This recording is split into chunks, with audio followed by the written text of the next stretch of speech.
All right, let me double check and make sure we're good. Shout out to the gang in the building. We should be up in here. Y'all know what to do. Drop a 1 in the chat if you can hear me. Drop a 1 in the chat if you can see me up here looking all crispy and clean on this Tuesday. Hopefully y'all are doing well. It's good to see everybody in here. Man, I know y'all are ready to go. Day 2 of Brian Walshe starts today. I almost said Brian Koberger. That guy's locked up. They won't let him out. Shout out to Brian Walshe. We're going to get into the trial here. Hopefully y'all are doing well. And I must welcome you. Welcome back to another YouTube live stream and another episode of the ClassE Morning Show. I'm your host, ClassE, at patreon.com/ClassEbeats. By the way, the link is in the description as well as in the pinned comment in the chat. We're going to get into it today. We're going to be covering day 2 of the Brian Walshe trial. Got a lot to get into. We might talk a little bit about Candace Owens today as well. Y'all know we got to mix it up and still keep things interesting. We're going to get back into some more of these phone calls, these interviews that Brian Walshe was involved in with the police. We see Yuri Buchanan stepping in. Yep. We're going to be talking about Yuri some today as well. So y'all make sure you stay tuned for it. But before I do, I've got to say what's up to the people, man. Shout out to all the amazing folks who make this place the amazing place that it is. Taco Tuesday is here on the Tuesday. It's your day. Appreciate you being in the chat. Jay Buckmaster's back in here. Of course, we've got my awesome, amazing Amy is in the building. Up in here being amazing. Shout out to Amy. And saying good morning as well. We're going to go ahead and get into it. If y'all could, on your way in, make sure you like the video. All right, likes are free. It helps the channel continue to grow. Lets the algorithm know that y'all are enjoying the show. Shares the video, the channel, this live stream out with more people. There is already over nearly 700 of you that have liked the video. So shout out to the gang that's liked the video. I appreciate y'all. If you're feeling extra generous, you can share the video as well. All you have to do is click the share button and it's got an arrow that's curved pointing to the right. You can click that and share it to Facebook, Instagram. You can share it to X. You can even share it via text to your group chat, or you can just send it to someone who you think might be interested in the show. I also will be reading super chats as we go throughout the show. So thank you to everyone that sends in the super chat and goes the extra mile to support this show in that way as well. All right, let's go ahead and get right into it. I know y'all are ready to check out the rest of this trial. So let's see what is going on with Brian Walshe. Here we go. Here. Oh, before we get started, I gotta mention, make sure y'all subscribe to the new channel. We're gonna be watching this over on the Jury of Your Peers channel. We've got up to 34 subscribers. Thank y'all, man, for the love. Y'all make sure you go and subscribe to the Jury of Your Peers. The link is in the description. I also pinned it in the comment in the chat. If y'all could subscribe, that would be absolutely amazing. Thank y'all so much for everybody who subscribed and supported the new channel as well. Here we go. We got the hearing up there. Right here, give your attention to show you heard. Let's have a call from Massachusetts in this auto court. Please be seated. Please turn off your cell phone.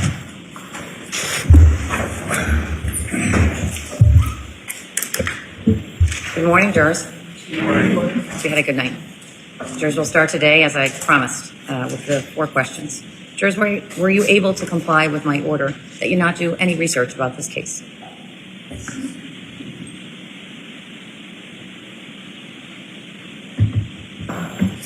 Were you able to comply with my order that you not speak to anyone about this case? Well, we'll see.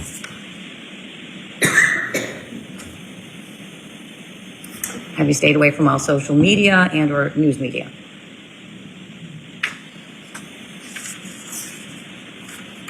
And do you all still have open minds?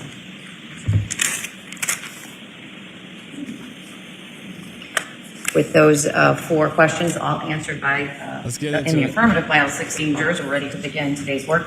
Witness may be called to the stand. Thank you, Your Honor. Commonwealth recall Harrison Schmidt.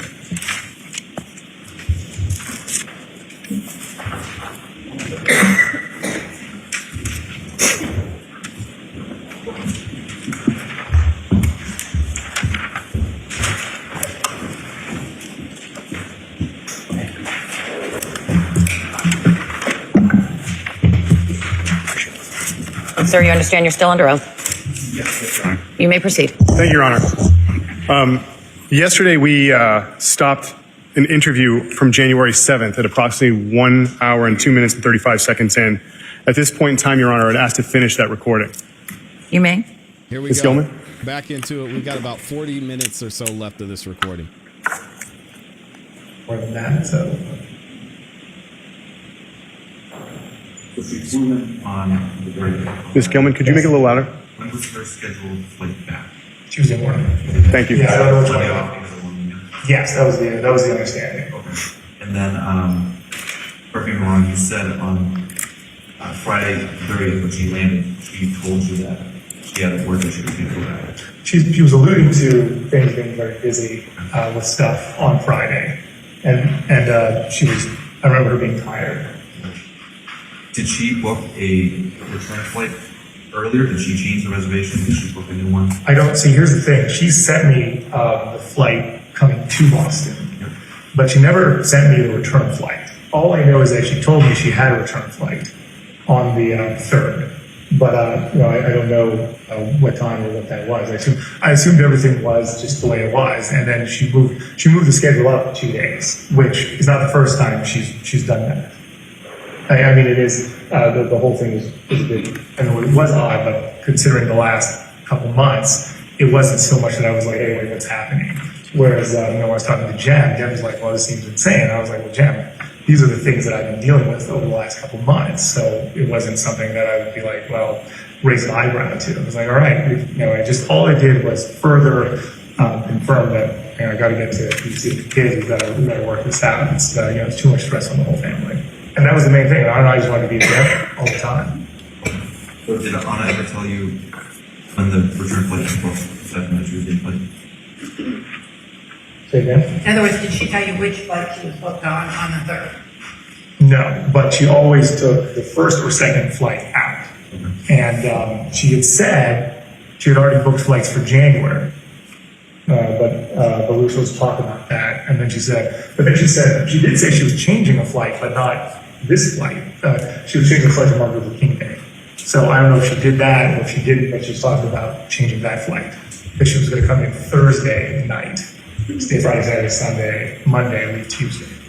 And maybe try to leave, maybe say an extra day. So she was offering 4 or 5 days, which is again, was normal when she said I'm going to take Thanksgiving, like 2 weeks of Thanksgiving, but I'm going to stay 5 days when I come back. And she only stayed for 1 day. And then she was always like, I'm going to have more time. And it seemed like she was having less and less time. Okay. On New Year's Eve with Jem, Yes. was Jem aware that she had to leave in the morning? No. Did, why do you think that is? Well, I don't know. I mean, Jem, we were probably just, we just wanted to, I mean, most likely just to enjoy the, time with Jem. He was only here for 4.5 hours or so. And we hadn't seen him in Were person. you aware that she was leaving the next day? No, I wasn't. I was aware that she was probably leaving early. Again, the assumption or story in my head was that she was leaving on Monday. So she was originally planned to leave on Tuesday. You were on the assumption by her leaving early would be Monday. Yeah, no, I mean, I had no information otherwise, but I was definitely surprised that I got to go. Okay. So what were your plans with on New Year's Day? Yeah, so it was going to be the same stuff. The only difference is that she might have come up with me to see my mother, possibly, or we would have, or the whole family would have done something, like my, up in Swampscott or somewhere nearby. Because I said I had time, I didn't have to drop my mother off, so we can go see her and get her what she needs, and maybe we could do some stuff. So I was excited about that. But I didn't bring it up, but she was troubled by whatever happened with at Bella. She was like, "This can't be my friend." This was 30 minutes before New Year's, and she brought it up. She did bring it up with Jen at the time before. Okay. You said you couldn't be a friend? He texts on New Year's Eve saying friendship is over or something to that effect, right? Yeah. What did he say? What did I say? She said, I'm sorry, I appreciate, give a leadership sort of answer, like, I accept, what you're saying. And then he called to leave a message, and then I remember her saying, I'm not taking that, I'm not going to listen to this. And that's why she wants to put her phone upstairs shortly after. I think she understood it. I think he was saying that, I haven't even seen you in the holiday season, you're in town, not seeing you in person. Often enough, that's not acceptable. I'm here to, support you, take care of you, or whatever it is. So, Weird relationship there. just a bit. I mean, it's not the relationship I guess she thought that they were having. He's married to the child, just by the way, and they've known each other for 10 years, so just to give you some background. Do you know how they met? Yeah, they worked at the Willard Intercontinental together back in 2012. That she went and put her phone upstairs after that? After that, she, let's say 12, 10 or 15, and then I remember her putting her phone upstairs and she came back down without it. Was Thomas came down at one point? You Yes. and Anna. Yeah, exactly. Was this before, during, or after Thomas was participating as well? Oh yeah, Thomas went to bed at he went to bed and then he came over at like 9 or 10 or something. I think Anna took a bunch of photos. Jem and I don't have any because she didn't send them to us yet. But I think she sent one to Will Fasto. So that was when that's when the photo was taken about. So just maybe 10 o'clock or something like that. You know where upstairs she put her phone at that point? Yeah, or a bedstand. In your room? Yeah, or my room now. The one with the ceiling tile on it? Yeah. Okay. No, yeah, not in the ceiling tiles, Roy. On top, yeah. Makes sense. But she did seem disturbed by that, which was odd. And she did bring it up, she brought it up to me and Jem at the time. So, I mean, that was something that, not normal, but. Yeah, to kind of cut us off. Sorry about that. No problem. You said that the plan for New Year's Day was to take Anna and the kids up to. Maybe, yeah, that was. Did you actually have a plan? No, we didn't have a full-fledged plan at the time, but we had we had options and stuff. So. Was the nanny coming over Sunday? The last thing was that? No. The nanny was going to come over anyways because I was going to go. I set everything up in advance because I was going to have to go take my mother. So I wanted the nanny here. I didn't know what it was going to look like and what I was going to want to do and things like that. So also if I was going to see my mother, I was going to take the kids somewhere and we're going to meet up later. But because I've so little time outside of the house, when I do try to make most of it as a family and get everything done that we said we would do. You mentioned had options on New Year's. Yeah, because I had the time to go see my mother, so I was like, we'd go up and we wanted to do something, with her, with the family. We had those options were available to us, which like today they would not be, right? Because I don't have any time. You guys had an argument after she said she was No, we didn't have an argument. I was taken by surprise. I was not to be crude, but I was in the bathroom, and she came by and said, "I have to go to sleep." And I was like, "Well, hold on." She's like, "I have to get up early, Brian. I have to go tomorrow." And I was like, "Oh, I wasn't expecting that." And then she said, I said I have to leave early. I said I didn't know it was going to be like that early. So, but I did have an argument with her for the Thanksgiving and the Christmas Eve. So I wasn't going to make the same 3 times. I was like, okay. And then she immediately backed it up with like, hey, I'm going to come 4 or 5 days and for Martin Luther King Day because we were making a new schedule for January and February. I said coming every week is really not good. Is there any way that you could come every other week for more time? So we were working on that when she arrived Friday and Saturday. We were talking about that. If the kids took her phone and didn't know how would she contact someone for a ride? If the kids took her phone and hid it, how would she contact someone for a ride? She wouldn't leave I don't think she would leave the house without the phone. But let's say that I'm wrong about that. So sure, she would use my phone, right? But she put Lyft on here. I guess she would download Uber and get it. But I know where my phone was, and we didn't have this phone at the time. So we don't have phones in the house. Did she use any iPads potentially? Oh, there you go. She probably would be able to use the iPad to do it. I would not, but she would know. The only thing I saw was one phone, one and her laptop. That other iPad that I'm telling you about should be at the museum. She did have a laptop with her, but she programmed all of these. Have you promised to get this one? My mother bought it on the. I forget when we got the phone because she had the phone and or my mother had it and she was bringing it with the watch and everything. So it probably came here on the. She probably bought it on the 2nd because I think everything came on the 2nd. When you You didn't have your phone when you sent those emails. Those 3 emails. Yeah. What were they to again?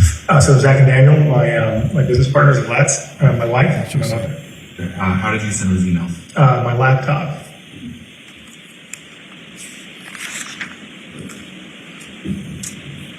Should I ask, did you do anything to hurt your wife? No, we never do that. Or does, we don't have arguments with one another, spouses, etc. Has that ever escalated to a physical confrontation? No, sir, no. My wife and I got along very, very well. Hey, the only stress we were having was going together. It's really, I bothered Tracy about it for months. The family doesn't work without my wife. Never hurt my wife. I mean, I loved her, and what would have been, I think about my kids too. She's a wonderful mother on top of being a wonderful wife. And to take that away from them, I mean, I just couldn't even imagine something like that. That's just not, you never do anything that hurt my wife. I wanted to spend the rest of my life with my wife. I'm still going to. And, we were apart because of the job and my legal problems. Her leaving very early, maybe angry? No, I wasn't angry. I was sad. I got angry about Thanksgiving, and then I realized I was just sad that we're not spending a lot of time together. And she was sad about it too. And it was exhausting for both of us. She was away from the boys. I was always dealing with the boys.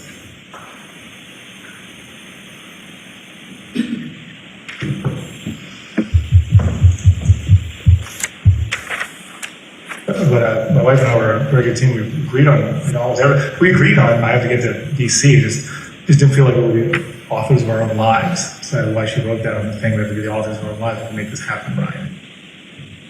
We're always working together.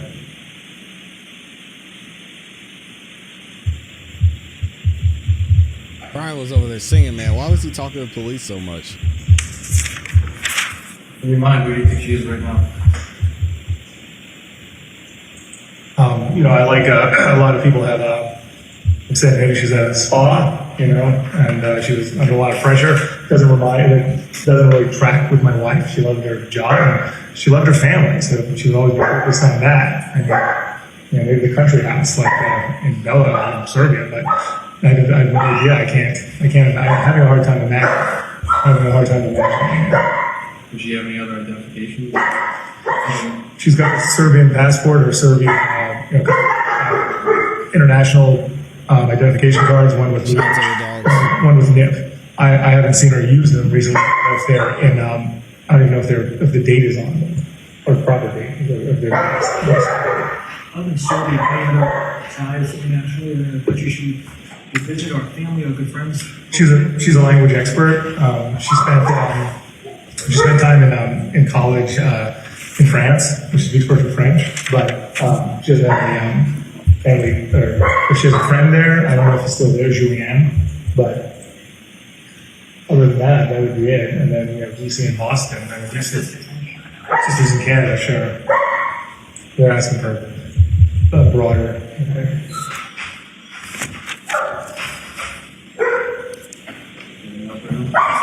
You check international flights. Was she scheduled? It appeared in the newspaper. Not that I ever believe the newspaper, which is why I'm asking you guys. It appeared in the newspaper that she did have reservations to go back to DC on January 3rd. That makes sense, yeah. I'm just asking if that's confirmed. That's our understanding. Do you know what time? Stuff like that. Of course, they have one play, yeah, always. And that she never changed that. To our knowledge, I don't know who the female officer is. There's a chatter between JetBlue and her over the last few months. Because when she doesn't call, she does something. They do it online. They do online messaging. Oh, they should probably go to the JetBlue site. Yeah, they have a chat. Yeah. So that's so she could be doing that and feeding kids or something like that. But but a lot of times she would talk to them and it wouldn't work out, and then she would take a break and then come back. Or email that. It's a live chat. yeah. So sometimes, I don't know if it could be like they're like, we'll just come in, change at the counter, or like, I can't do this. And she was always asking for, she had gotten a good stat, especially with the card, so I don't know what her deal was, but it's possible that, because she said when I have this, they can make changes at the counter, upgrades at the counter at different, so yeah, she never called them. Anything else at the moment? What about like a brunch reservations or any brunch plans on New Year's? That's a popular thing. Not that I know, but Anna was talking about making some, so I don't know if she did it or not. I haven't checked, I haven't looked for anything on Open Table or Resi or anything like that. I can take a look. And then, Because last year we went the whole family, we did go to brunch. So that is a very normal thing to do. so normally there's like a bigger Yeah, I mean, scheduled plan for New Year's. right, but I mean, this year, things were up in the air. So, a lot of time outside of the house on New Year's Day.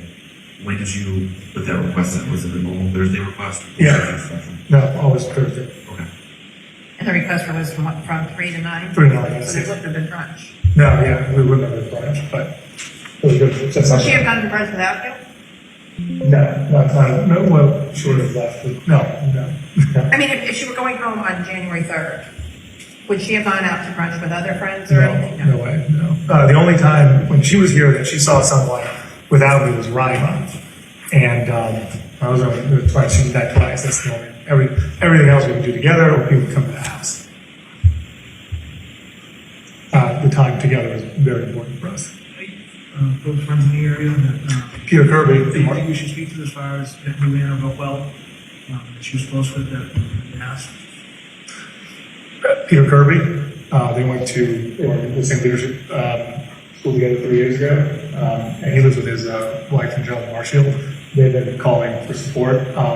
Jim Lulu, who was here, obviously, family friend, and someone who was, obviously loves Anna very much. Rima Ferrer, she was Anna's mentor, and they were very good friends. Those would be the main ones that I would think of.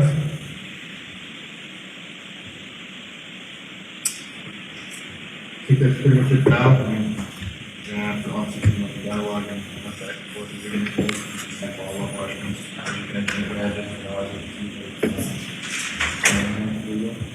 I might have it here. That's helpful. Yeah, I'm gonna get that going. But I think she sent it to me.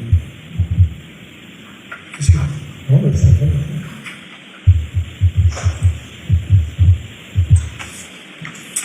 Could this be it?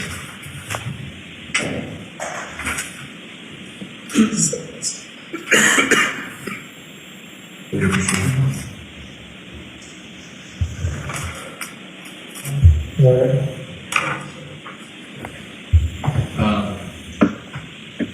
You obviously have the ability to get your own credit card statements. You want to pull those and then for the past week. And Thanks for being here, RD. Travel and Appreciate you. Oh. stuff like that. Yeah, just check the Chase Freedom. That's the one that I use. I don't use the Capital. The Capital one has been out of commission. It was only in commission for a month or so. Do you have access to the Chase Freedom? Or We got to jump through a lot of hoops. yeah, absolutely. We got how much of the Chase Freedom would you want? Very through. Oh, okay, so just We'll give you all December. We'll give you all, we're not gonna, that's easier just to pick on a month. whatever the last month's statement is, I'm not sure if it's, you know how it is, some of them start December 10th. If you have any statements, so requires that comes in. Yeah, so will I. But I don't think they do anything. I'm still not. I have dealt with Anna, that was everything online. yeah. Anna's cousin, the one with the Milan? land dispute and survey. Milan, yeah. Milan, I was going to ask his name. Yeah. Last name? Lubavitch. Has he ever contacted you? No. Um, I think he's best speaking English though. so you said there was a conflict that. Yeah, there's a terrible conflict. If you speak to Alessandra, she'll know more about it. But since I've known Anna, basically what happened 2 generations ago in Serbia, in Belgrade, Anna's father, his mother, sort of grandmother, bought a piece of land with her sister or something, and then they had kids, and there's been a land dispute over it because now it's worth a lot of money, and you can build a large building there. And that building, that kind of money in Serbia change your life. I mean, it's like winning the lottery here, and then they've been fighting over it for many, many years, 20 years ago. They thought they were going to resolve it in 2017, and then things didn't work out. Things went back and forth, and then just this Thanksgiving, they basically dissolved the deal. So they had a deal that took 15 years to put together. 5 years later, they couldn't perform, and they're about to split. So aside from that, Poor dog wants to go out. Is there any, business conflicts with properties or with this new job? Is there anybody that would be upset with that? Yeah, people ask me that same question. I can't think of anyone that would be upset with Anna. I mean, everyone loves Anna. She's wonderful. Oh. So, everything, and if you see all the texts and emails coming in, like, what can we do? Love Anna.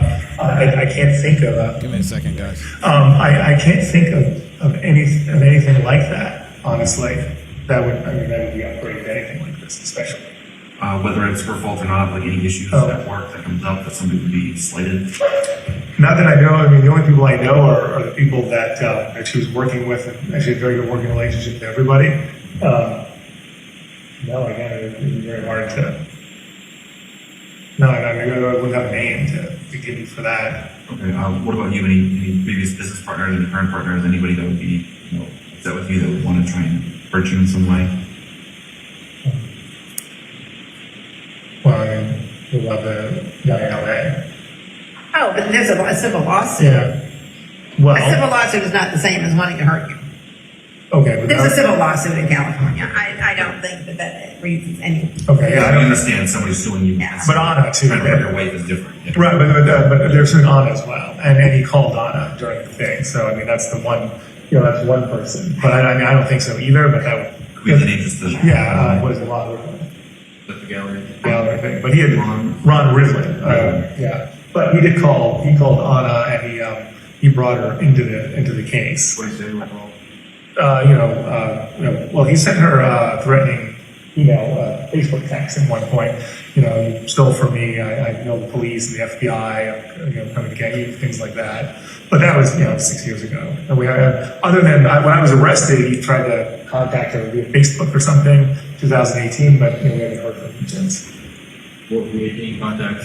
2018. I think it was just he was trying to friend her or something like that.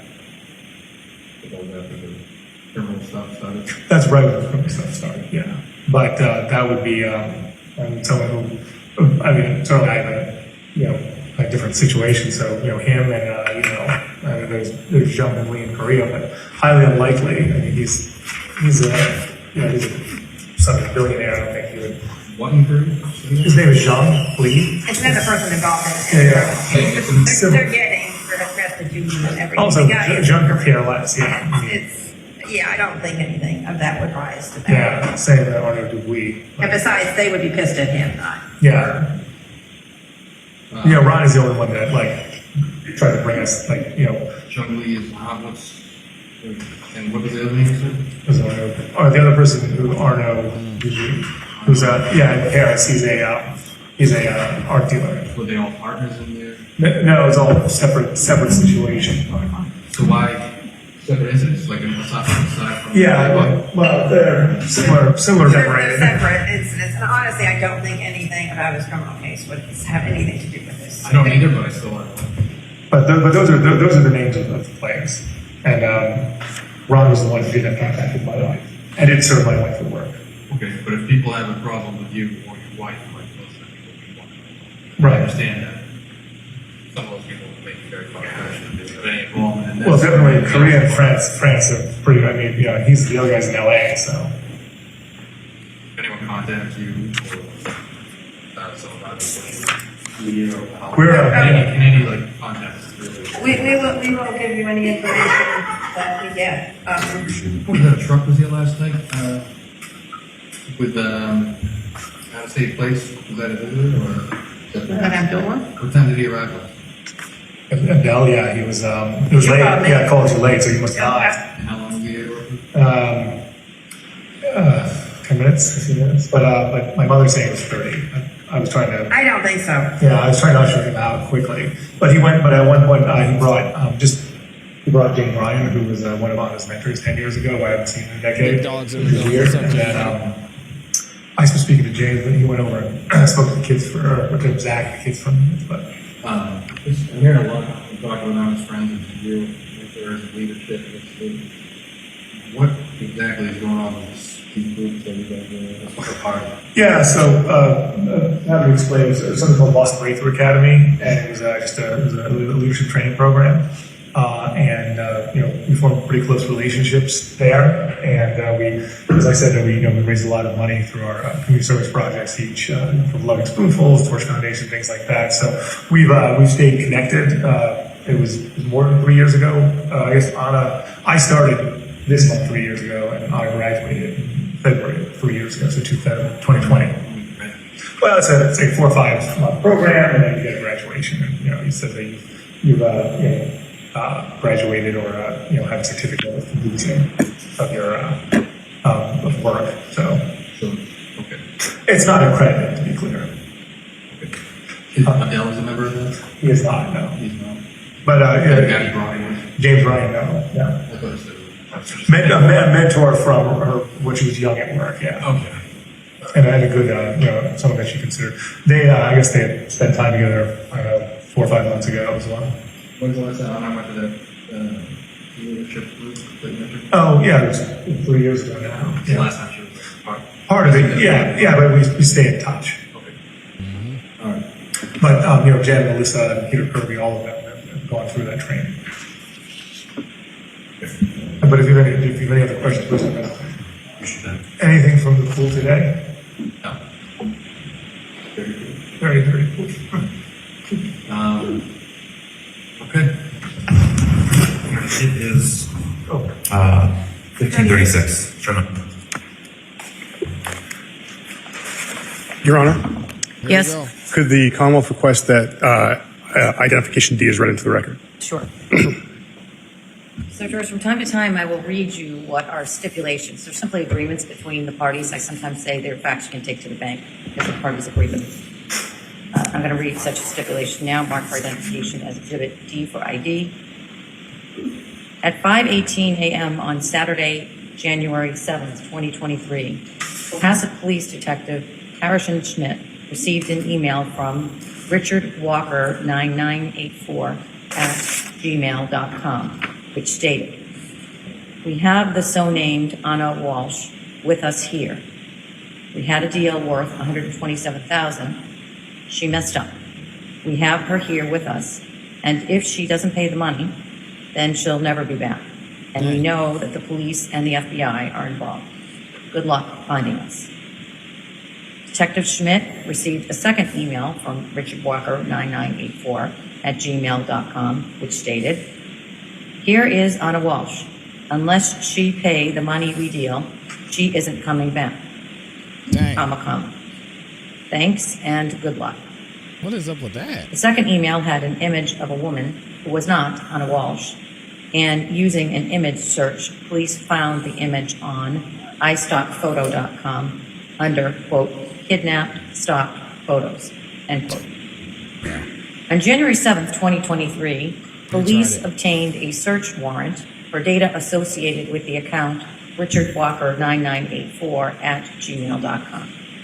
The search warrant was sent to Google, and investigators learned that the Internet Protocol address, the IP address, with the Richard Walker 9984 email account geolocated to Nigeria, and no IP addresses located in the United States were associated with the account that sent the Richard Walker 9984 at gmail.com email.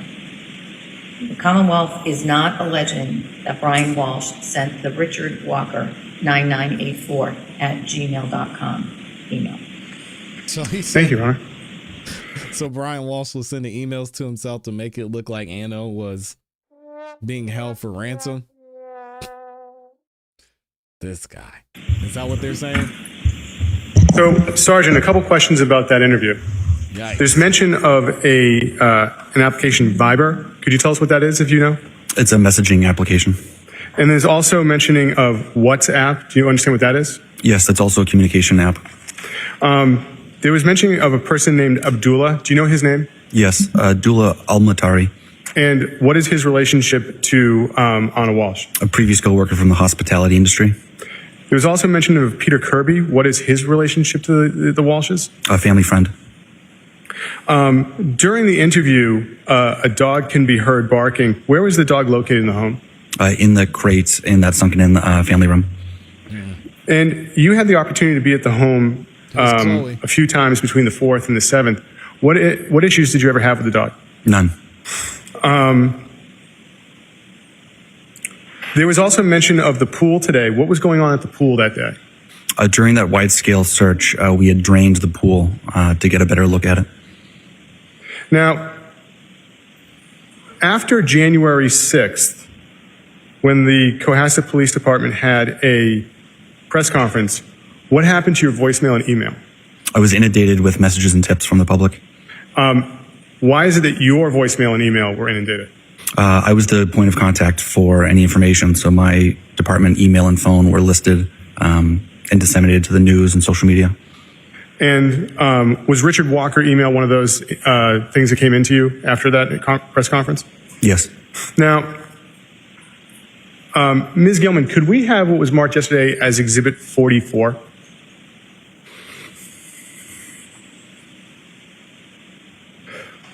Sir, do you recognize Exhibit 44? Yes. And where is this in relation to the house? If you're standing in the backyard with the house to your rear, you'd be looking at like the back right corner of the fenced-in portion of the yard. That's the shed. What's on the other side of the fence? Neighboring house. Now, and Ms. Gilman, can we have Exhibit 47 from yesterday? Sir, do you recognize this? Yes. This is the what you said was the missing poster you created? Correct. Now, what information? Where did you get the information to create this poster? I made this on Thursday, so I had the information from the patrol report, the NCIC missing persons form, and the information from the first interview with the defendant. Thank you. If you could take that down, Ms. Gilman. And when you were speaking to the defendant, what did you learn as far as Anna Walsh's maiden name or prior names? There was a previous name of Nip, K-N-I-P-P, and a maiden name of Lubitschek. Now, after that interview on the 7th, what did you do next as far as your investigation? We continued to reach out to friends and family, gather more background information. And on the 8th, what did you do in the morning? We briefed at Cohasset Police Station a plan to execute a search warrant. And where were you going to execute the search warrant? 516 CJC Highway, What time did you have the opportunity to execute the search warrant? around 9 a.m. And so, when you executed the search warrant, who was with you? Myself, I believe Chief Quigley, the day shift for patrol, the state police detectives, crime scene. I believe that was it. And who was at the house when you executed the search warrant? The defendant and his children, and Diana Walsh, the mother. And what did you do with those people in order to execute the search warrant? We'd reach out to Attorney Minor, and she came to the scene, and they all left with Attorney Minor. Now, did you ever have the opportunity to speak to Mr. Walsh again on January 8th of 2023? Yes. Where did that conversation take place? Attorney Minor's residence in Situate. And who was present for that conversation? Attorney Minor, myself, Trooper DeChico, Trooper Proctor, the defendant, and his children were in the other room. And have you had the opportunity to review a recording of that? Yes. And does that fairly and accurately depict the defendant's statements in that interview? Yes. Your Honor, the Commonwealth proceed to have this marked as the next exhibit, which today I believe is 62. Any additional objections beyond the ones I previously heard? No, Your Honor. The 1/8/23 audio will be marked and is now in evidence as Exhibit 62. And for the record, for those of you keeping track over there, the jump is as a result of the following. The parties agreed to and Councilwoman and I had indicated to the council, now will indicate to you on the record. Certain financial records that the parties agreed to have been admitted into evidence, and those records are now evidence as exhibits 56, 61. They comprised records from Apple Credit Union, Barclays JetBlue Credit Card, Leader Bank, JP Morgan Chase, Liberty Bank, Bay Credit Union, and Fidelity Records. Lots of money. Thank you, Your Honor. Your Honor, with the court's permission, may the Commonwealth play Exhibit 62? You may. Thank you. Ms. Gilman? 11:13 on Sunday, the 8th, 2023. My name is Harrison Schmidt. I'm a detective in ClassE, please. Trooper Michael Proctor, Norfolk County DA's office. David Chico Cooper, from DA's office. Tracy Meinhardt, attorney for Brian Moss. So we're here at 244 Gannett Road in Situate. Did you say the time? Yep. Okay. Let's see. So, yes, the last time we spoke was yesterday, and I think we asked you to give us a good account of where you went when you left your house on the 1st, and you told us that you'd gone to visit your mom, went out, ran a few errands for Whole Foods, CVS, and thank you, ma'am, you told us that the Whole Foods was across from the house, and your mom lived in Paradise Lane, and the CVS was abandoned. Where was CVS abandoned, was it? No, sorry, maybe like, by the nail salon that, and I used to go to there. What road would that be on? By Kathmandu, Boston. Kathmandu, okay. And what did you purchase there? It's probably the alcoholic wipes or the other wipes, whatever it's called, I forget what it's called. Okay, and the method of payment? Cash, okay. And the time that you would have been there? 7? About 7 p.m.? Yeah, Okay. I was looking for, how long can you show it? Okay. Because, Well, we know that you got back to Cohasset by 8. After we left, yes. But It's not an exact science, but like a general approximation. Before 7, most likely, it gets dark out, so we're like. Was it dark when you got there? Yeah, It was. Okay.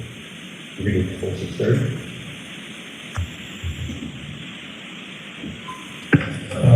I got it.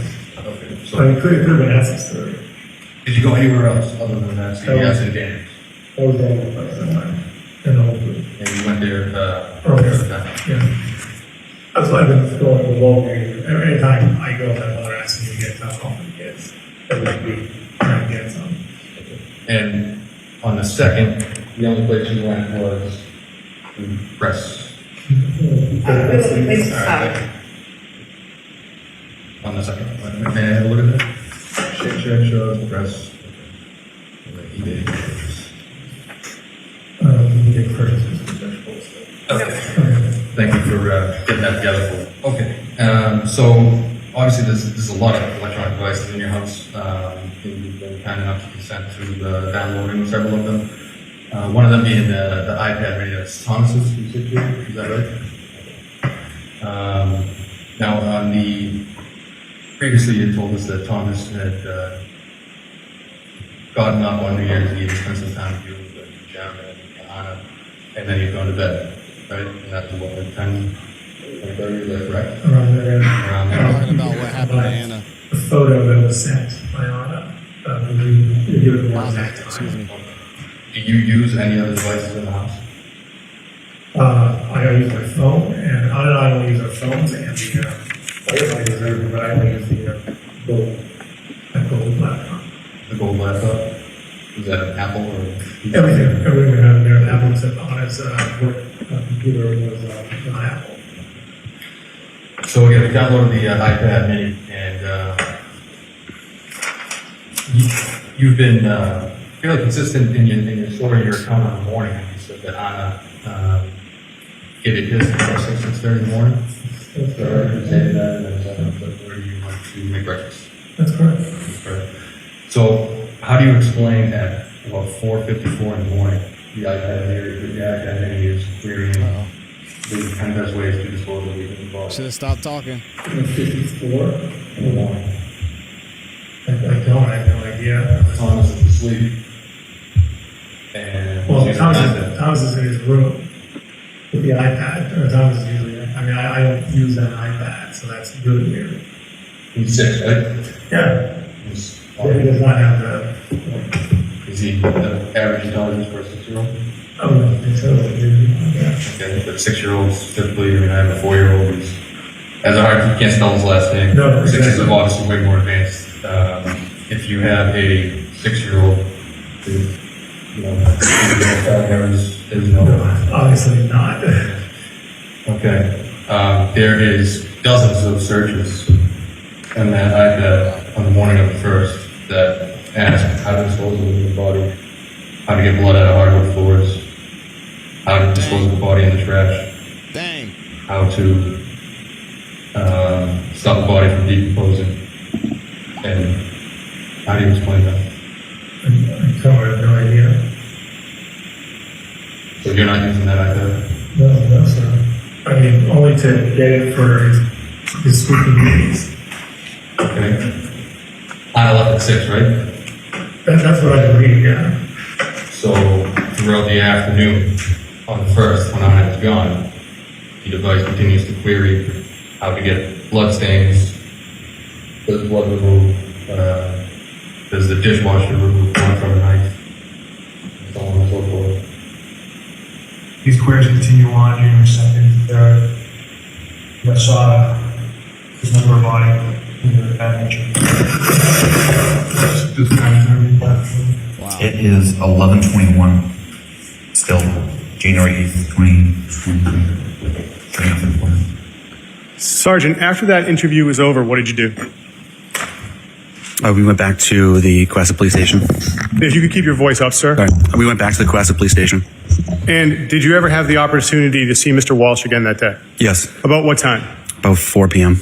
And where was that? at Attorney Minor's residence in Situate. And what did you do with him at that point in time? I placed the defendant under arrest. Now, where was the defendant taken after you placed him under arrest? The ClassE police station. And did you ever have the opportunity to see his hands on January 8th and January 9th? Yes.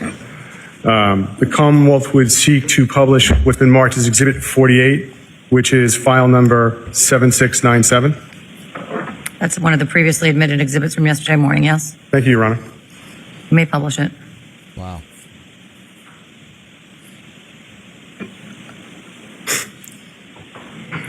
He said, Sergeant, what is this? That is a picture of the defendant's thumb. And if the Commonwealth could publish Exhibit 49, which is file number 7701, also previously marked from yesterday, Your Honor. And Sergeant, what is this? That is the picture of the defendant's thumb, and you can see the blue tile from the booking room floor in the background. Ms. Gilman, if you could take that down. Wow. Now, Sergeant, what did you do on January 9th in this matter? I went to 300 Forest Street in Peabody And about what time did you get to 300 Forest Street in Peabody? around dusk. And why were you there? We had collected 2 dumpsters from the apartment complex at 330 Paradise Road. Those were transported to a transfer, like a trash transfer station in Peabody for examination. And so what were you doing? Well, so when you got to Peabody, about what time was it? I was right around the beginning of dark. And who was there? Myself, Detective Lieutenant Lopes, Lieutenant Tully, members of the CERT team, and other troopers. And Lieutenant Tully, he's with the state police, and opposed to Detective Lieutenant Lopes with Cohasset. Correct. Okay. And so what were these state troopers doing? Not Lieutenant Tully, but the other ones you just mentioned. It's a big warehouse Start with another trash one. lining on Thank the you. walls. We had dumped the contents of the dumpsters in the warehouse, and we began searching the bags, bag by bag. And why were you and so what would you do with the bags when you searched them bag by bag? The contents of the bags were opened. It was spread out on the ground. We'd look at the contents, see if it was important. If it was, those were moved to like a tarp or plastic or paper sheeting where they could be documented, photographed, collected as evidence. If the Commonwealth could publish Exhibit 50 from yesterday, Your Honor, which would be file number HAS 7025. You may. Sir, directing your attention, what is this? This is plastic sheeting. And can you see yourself in this photograph at all? I can see my feet Where are your feet located? at the top of the frame. And if you could just tell us like what you're wearing for footwear? Brown leather boots and gray pants. And if the Commonwealth could have Exhibit 51, which is file number 6810. So, Sergeant, what are we looking at here as far as the process that you were describing? So this is right when one of the bags was opened for examination. The contents was dumped out so we could look at it. And if we could go to Exhibit 52, which is file 6867.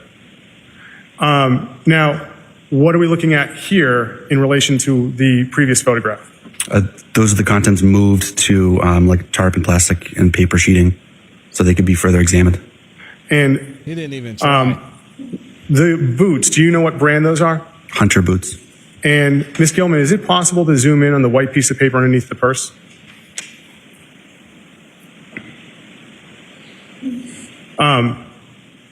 Sergeant, did you see that white piece of paper that night? I did. What was that?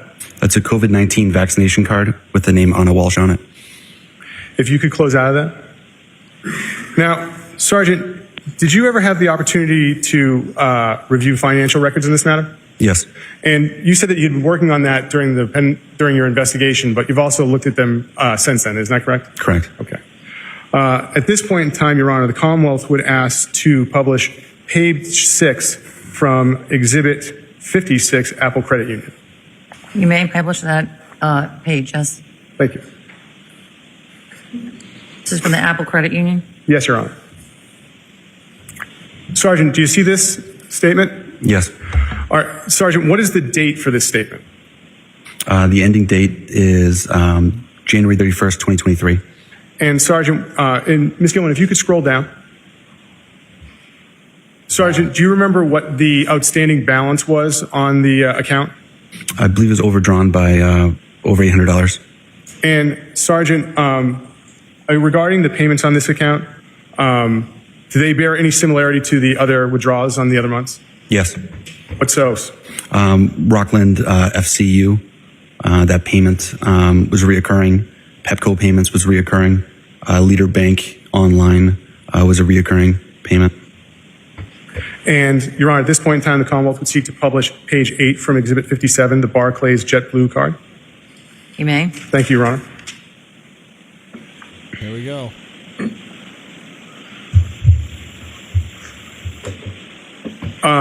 Sergeant, what is the date for this statement? Statement period ending in January 17th, 2023. And what was the balance for this statement? Statement balance as of 1/17/2023 is $2,145.69. And Ms. and Your Honor, if we could publish page 10 from the same exhibit? You may. Thank you. And Ms. Gilman, could you go down to the bottom? Sergeant, what did you see as far as activity on this card after December 31st? None. Your Honor, may we publish page 4 from Exhibit 58, Leader Bank? May. Thank you.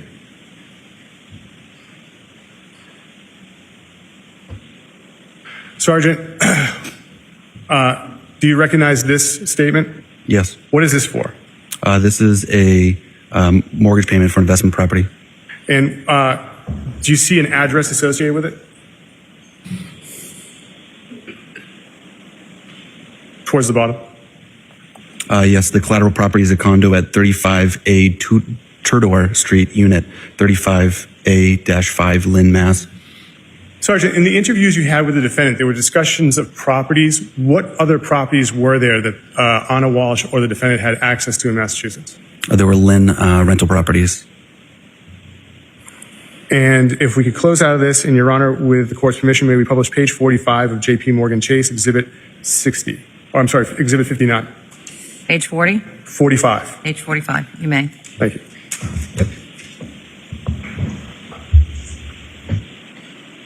Sergeant, what is this account? This is the Chase Freedom Card. And When is the period ending for this account? Ms. Gilman, could you scroll down just a little? Under opening and closing date, what are those, sir? The range is October 18th, 2022 to November 17th, 2022. And Ms. Gilman, could you scroll up? What was due on the account at that point in time after the November date? $0. And with the court's permission, the Commonwealth would seek to publish page 47 of the same exhibit. You may. Thank you. It's a lot of money. Now, Sergeant, directing your attention to page 47 of the same exhibit, I'd like to ask some questions about October 30th. Do you see that entry on it? Yes. What is that state on October 30th? A United flight was purchased on the 30th for November 23rd, 2022 from airport code IAD to airport code DUB. What is the date associated with that? November 23rd, 2022. The next line down, sir? Purchased on the same date of October 30th, a Air France flight departing airport code DUB to arriving CDG, and then a connecting flight CDG to BEG. And the next line after that, sir? Oh, and by the way, what was the date associated with that airline? That was 11/27/2022. The next line on October 30th, sir? A flight from Lufthansa Airlines for the date of December 7th, 2022, leaving BEG to airport code FRA, and then a connecting flight FRA to BOS. Do you know BOS's airport? Boston Logan. Do you know IAD? IED is Dulles in Virginia. What is DUB? Dublin in Ireland. What's CDG? Charles de Gaulle in France. What's BEG? Belgrade. What is FRA? Frankfurt.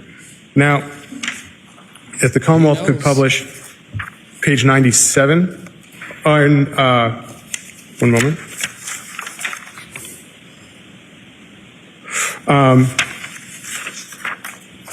Could the Commonwealth publish page 97 of this same exhibit, Your Honor? Page 97 of 59? Yes. Thank you. Thank you, Your Honor. Within this same exhibit, was there another credit card? Yes. And what was this credit card called? IHG Rewards. And looking at page 97, what is the balance owed on this credit card? $2,690.97. And Ms. Gilman, could you scroll down? What is the closing date for that account?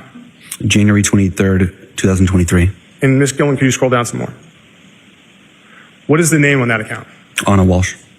Now, if the Commonwealth could publish page 25 of Exhibit 60 from Liberty Bay. You may.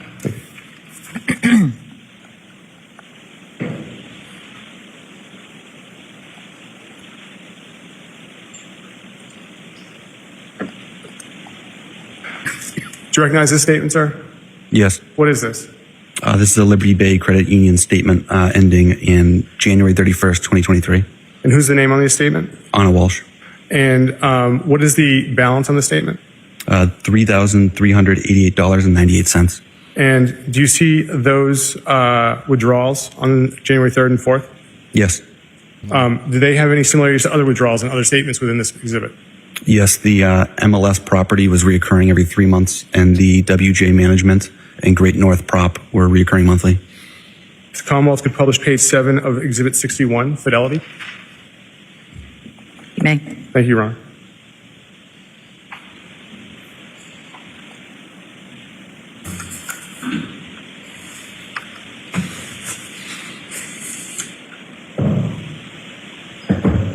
Oh, page 7. Fidelity. Sir, within Fidelity, how many accounts were there? 2.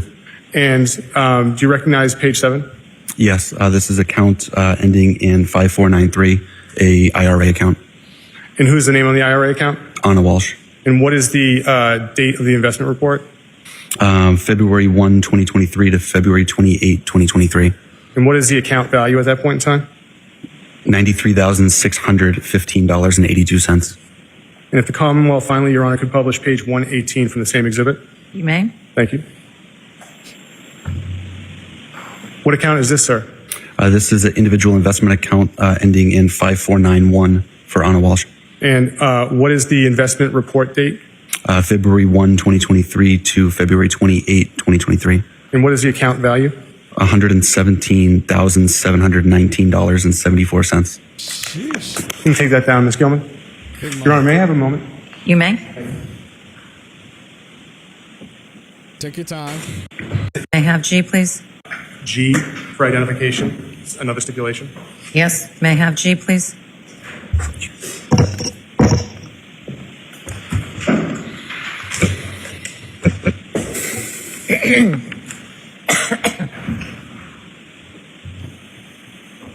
I don't need to repeat to you what the stipulation is. I'll just read it now to you.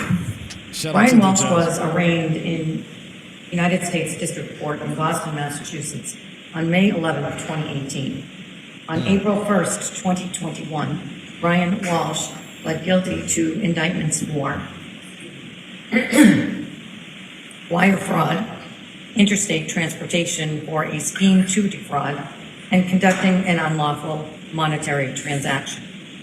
On October 6, 2021, an initial sentencing hearing took place in the United States District Court. Brian Walsh was seeking a sentence of probation and restitution, To the while the federal government, charges. through the United States Attorney's Office, was seeking a sentence which included incarceration of 30 to 37 months and restitution of approximately $475,000. In January 2023, Brian Walsh had not been sentenced on the federal charges. Brian Walsh was represented by a lawyer at all stages of the federal case.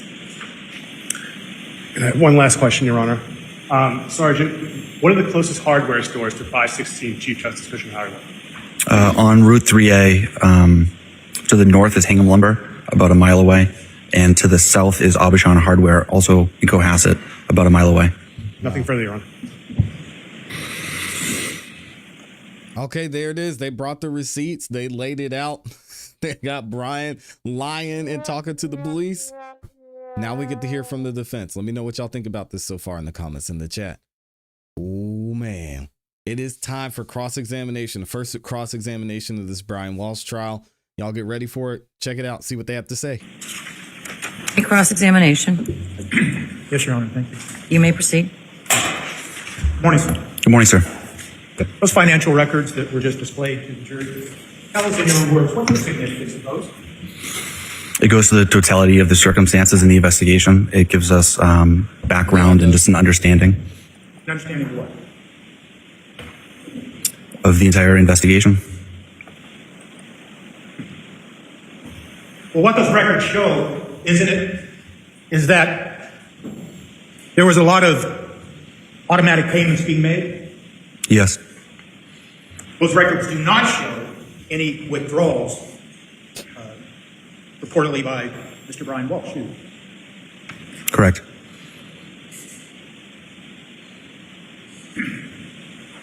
And for instance, those records that were related to the Freedom card that you then told the jury about the indication of the flights and you identified DUB as Dublin, where'd you get those records? From Chase Freedom. Okay. You didn't find those records in the home of Mr. Walsh, did you? No, So And you didn't find those records then in the possession of Mr. Walsh, did you? can I explain?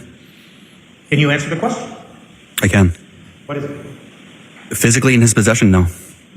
And that doesn't matter. Come on.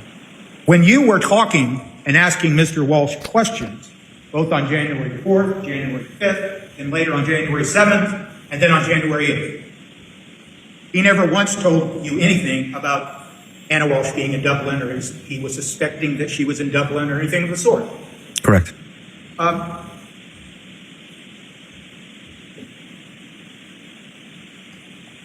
When you were talking to Mr. Walsh back on January 4th and January 5th, he forthrightly told you about the federal case, didn't he? Yes, And he told you that it was, I think he used the word integrity. He admitted that this was all his fault, correct? yes, And Listen. as much as I don't want to interrupt, if their argument is going to be Brian wasn't hiding anything, this is a man who admitted to hiding the body. Come on, man. That stipulation that was just read to the jury about the federal case, that was the same case, wasn't it? Correct. It was about painting fraud involving Warhol paintings that were fraudulent, correct? Yes. And as far as you know, and based on your investigation that's gone on for some time now, other than that federal, there's no other federal case. Let me ask you. I'm not aware of any other federal case. And it'd be one of the things you would do as the lead detective in this case to make sure you knew about other pending federal cases or things like that, correct? Yes.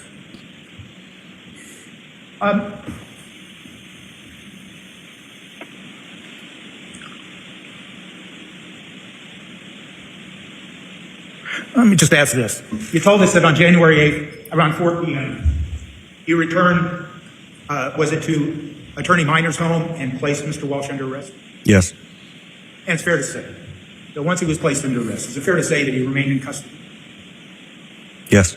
And so, just getting to that Richard Walker stipulation, fair to say that one of those ransom notes that we had to hear about, that occurred after Mr. Walsh had been placed into custody, correct? Yes, I believe it was February 10th, the second one I received. So, even though the stipulation entered into evidence was that everybody agrees that Mr. Walsh had nothing to do with that Richard Walker tip, nonetheless, you knew and the detectives knew early on in this case that Richard Walker tip had nothing to do with Mr. Walsh, correct? That was our understanding. Okay. Now I want to focus your attention on what we heard on the January 8th interview. By the time you got to Tracy Minor's home, you and your colleagues had done an investigation on what's been referred to as a mini iPad, correct? Yes. And that mini iPad was associated with one of the sons, the oldest son, correct? Correct. And when you listen to that recording, when you listen to the questions that are posed to Mr. Walsh, and you ask him about that mini pad, his demeanor changed, didn't it? It was an iPad mini. Yes. In fact, it's fair to say, isn't it? I don't want to mischaracterize, but he basically he looked and sounded sad, didn't he? Correct. Because you were talking to him about his oldest son mini pad, right? Objection. Basis? Overruled.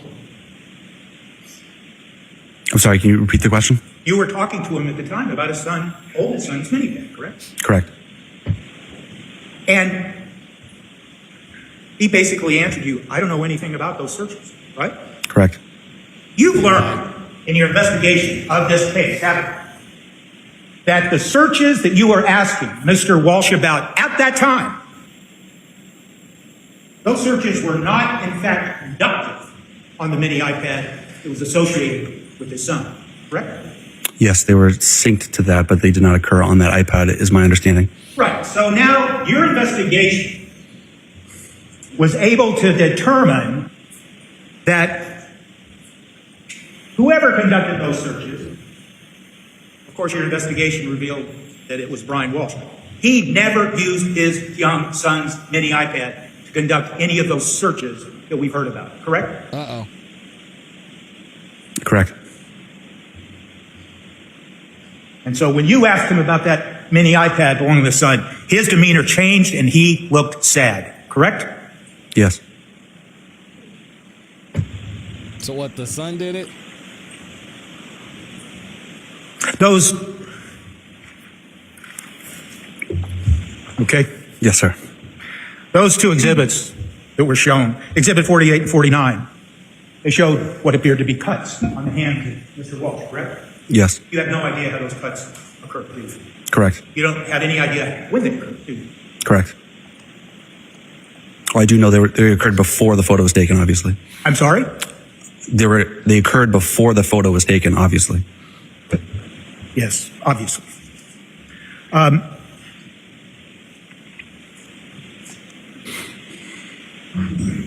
So, let me ask you a couple of questions about some of the things you testified to about yesterday.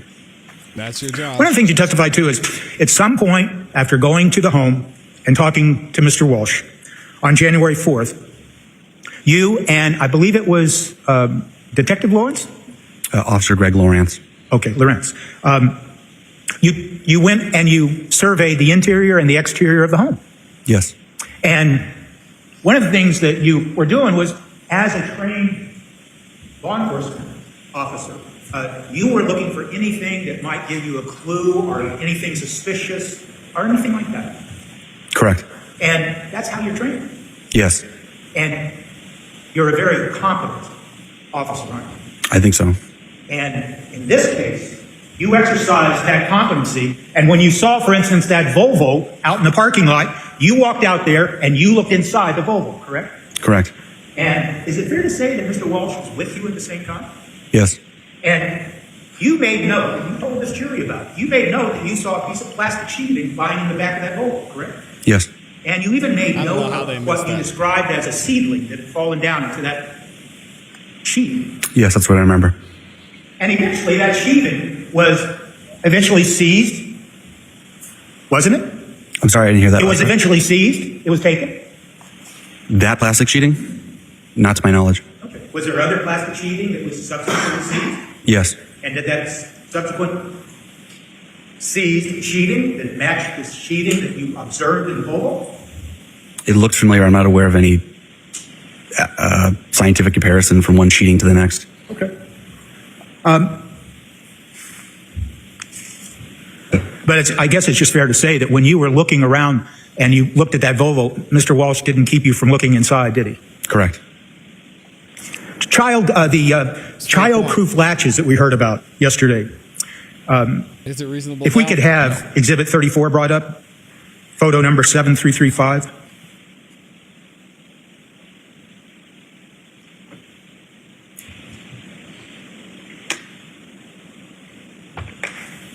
That's that door that you testified to yesterday? Yes. That's the door to the basement? Correct. The childhood latches are at the top of the door? Yes.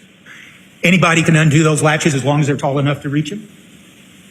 I assume with the proper grip strength, yes. Okay. And so any adult could probably release that plastic latch, correct? Yes.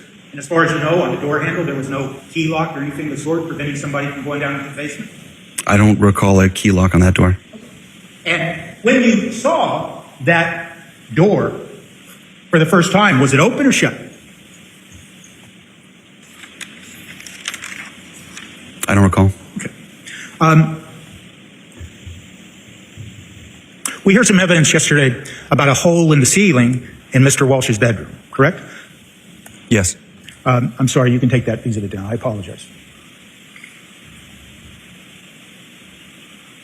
Maybe we could see now Exhibit 29, photograph 7319. Oh, shoot. Now that's the hole we're talking about, correct? Yes. And is it your testimony that you saw that hole on January 4th, the first time you were taking a tour of the house? I remember seeing it on the 5th and not being surprised by it.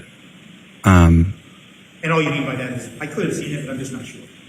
Yes, so I definitely remember it on the 5th, and I remember knowing that the ceiling tile was in the bottom drawer of that bureau, or that nightstand. I don't explicitly remember seeing it on the 4th, but I believe I did just because I wasn't surprised by my seeing it on the 5th. Okay. Is it fair to say that when you talk about those ceiling pieces, they were interesting way stuffed to in a put it. drawer that was right there underneath the hole? Correct. And it was Mr. Walsh who showed you where those pieces were? Yes. And you didn't see anything on those pieces that raised any suspicion? No. It's fair to say that when we look at this exhibit, we can see what sometimes is referred to as ceiling joists. That's what it appears to be, yes. Okay, and between the ceiling joists is insulation? Correct. And it's as if the insulation is intact, the ceiling joists are intact, but the plaster fell down, correct? Yes. And it's fair to say that the plaster falls down without any pressure on it, depending on what happened, correct? Depending on the state of disrepair, possibly. Okay. You have no idea how that hole occurred, do you? I believe in one of the audio recordings, the defendant states he goes up there and was walking around. Okay. But you don't have any idea what he's walking around for. Correct. And in fact, in that conversation, the context of that was that that occurred long before January 1st. That was my presumption. Presumption based on the context of the conversation? Yes.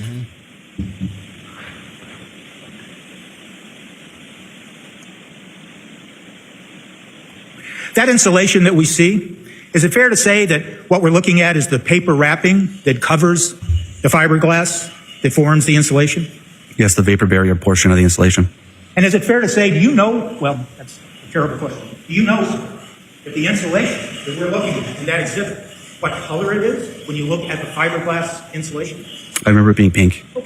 And it's a pink color. Now, we saw some photographs of the basement of the Cohasset home, didn't we, yesterday?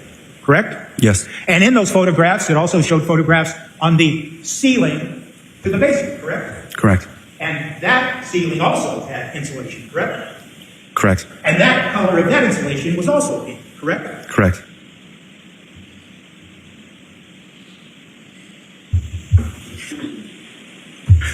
You talked about going down into the basement, and you saw some bags down there. You recall that? Yes. Could we have exhibit number 33, photograph 7343? Well, I got the wrong number. I apologize. Come on, brother.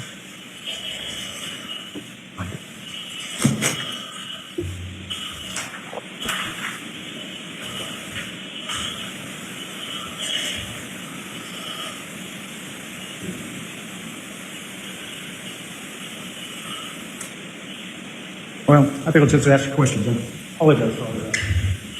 You went down into the basement. Yes. Did Mr. Walsh go down in the basement with you? Yes. You put some bags down there, I did. Sweating. and you didn't open the bags. Correct. But you pushed on the bags or touched the bags, didn't you? Yeah, I manipulated with my boot. With your boot. And what did you think was in the bags? Like a piece of a rug or like carpet sample sized. Okay. But you didn't look in the bag, correct? Correct. But based on your training and experience, you thought it was pieces of rug. That's what I assumed. Okay. And this was on January 4th, wasn't it? Wow.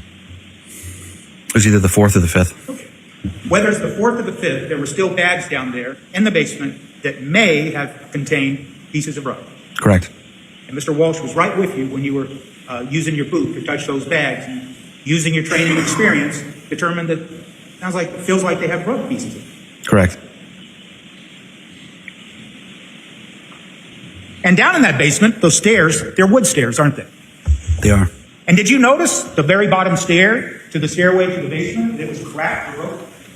Not at the time. Don't cry, buddy. And, of course, the flooring for that basement that you entered, that was concrete, correct? Yes.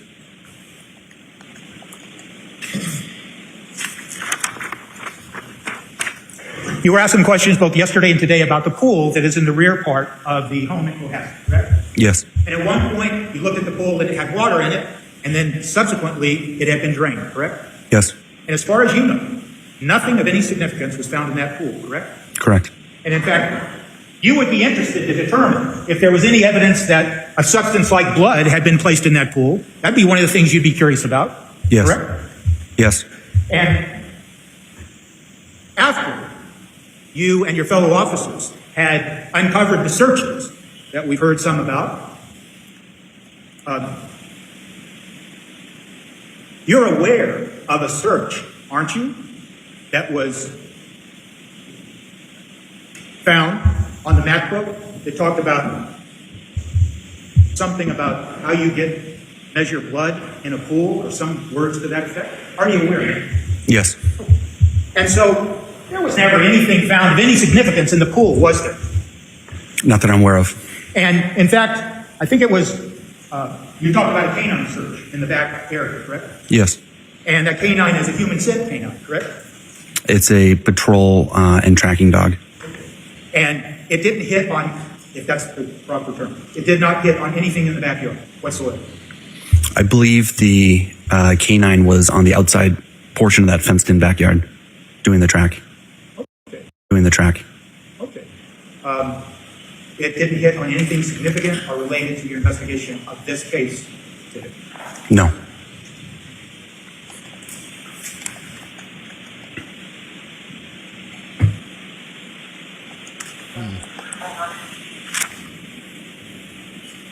Now, you walked through the house, you already told us, correct? Yes. You walked through it at least twice, one on January 4th and then on January 5th. Yes. And you didn't see anything that seemed suspicious, correct? Correct. And it's fair to say that, quote, you're sensitive to that, correct? Based on your training and experience. Yes. And This cross-examination is terrible. but you well know, don't you, that There's no Some- reasonable doubt. criminals, multiple criminals from the Mass State Police then arrived at that house sometime after or on January 8th of 2023, correct? Yes. And they were there for more than just 2 days, weren't they? It was more than one day. It went into the second day at least. And they went over every single room and item in that Cohasset home, didn't they? That is my presumption.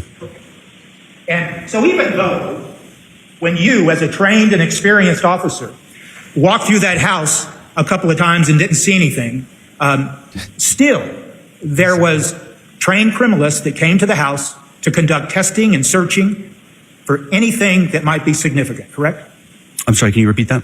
There was trained criminalists that came to the house to look for anything that might be significant related to the investigation that was ongoing. That is correct.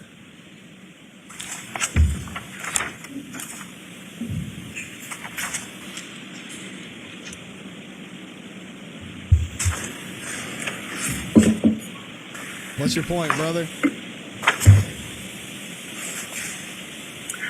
I want to ask you some questions about the media used to message.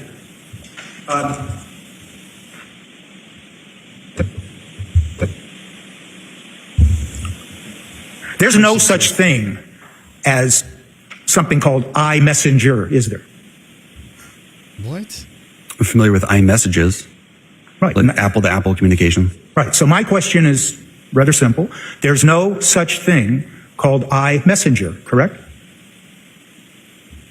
At that direct quote, not that I'm aware of. Okay. And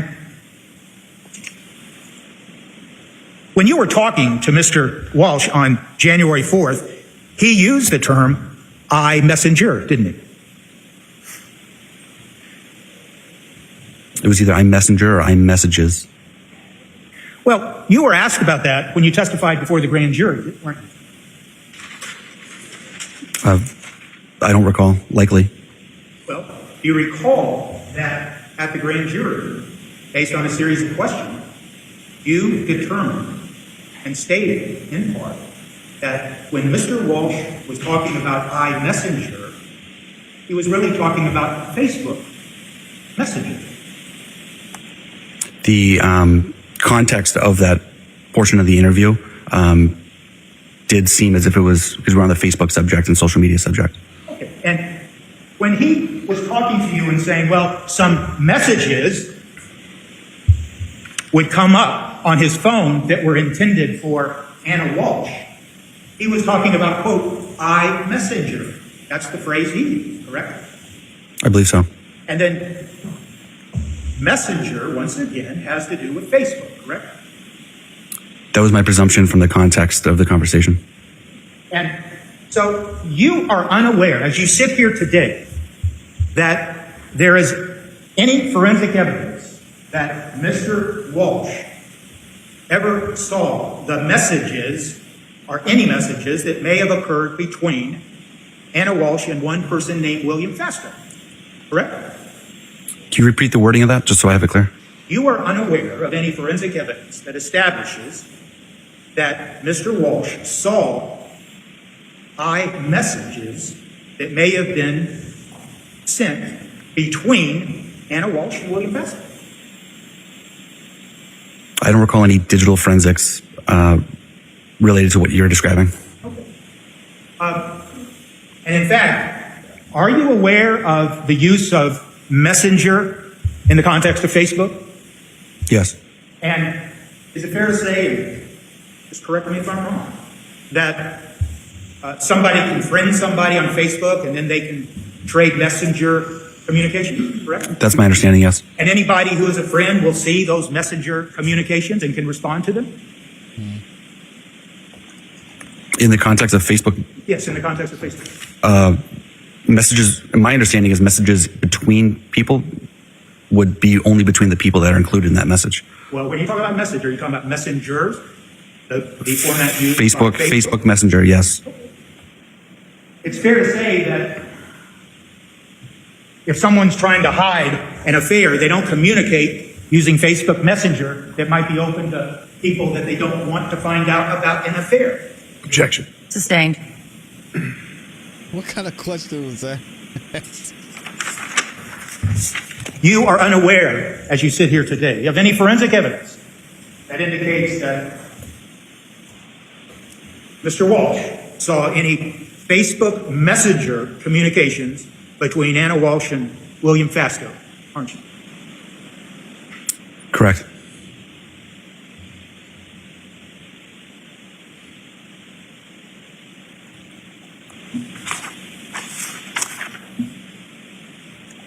In your interview and your questioning of Mr. Walsh, and if I could withdraw that, Judge, I apologize. During your questioning of Mr. Walsh, you were present with others, correct? Other Yes. officers. Yes.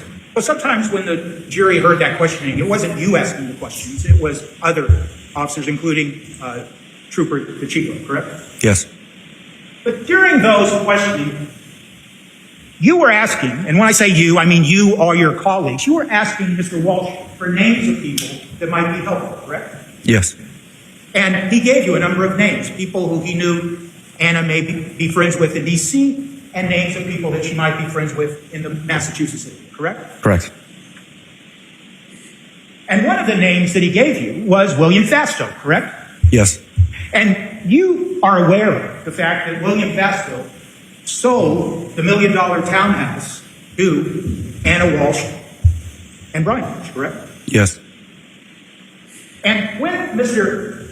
Walsh gave you the name of William Fasto, he didn't sound angry, did he? He did not. He didn't say anything pejorative about Mr. Fasto, did he? Correct. And before that occurred, you or your fellow officers had made it clear by asking Mr. Walsh questions of whether he knew anything about an affair or affairs that Anna Walsh might be involved in. Yes, we asked about that. And you asked him about it more than once. Correct. And you were asking about it because it could be something that you'd use in your investigation, correct? Yes. And by the nature and the context of your investigation, you were making it clear that, well, an affair could be some evidence that could be either good or bad in our investigation. This question Potentially. is so bad.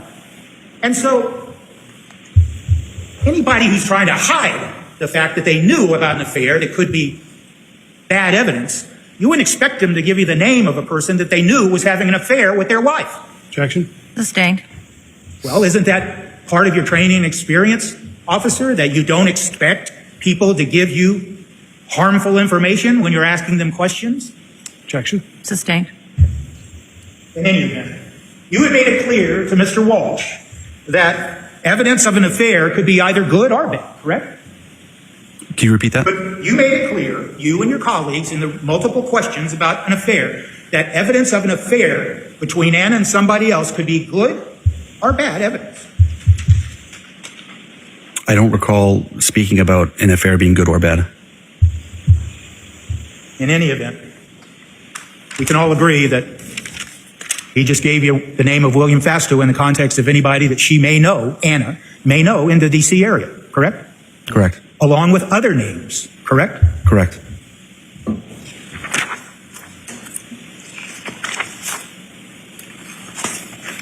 Now,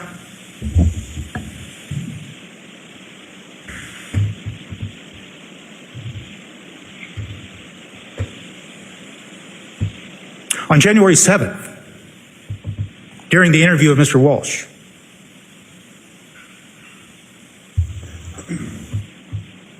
he was told, and the jury has heard this, that obviously, quote, obviously, with Anna missing, you know, the public and many people, they're going to have their suspicions about you and whether you did something to Anna.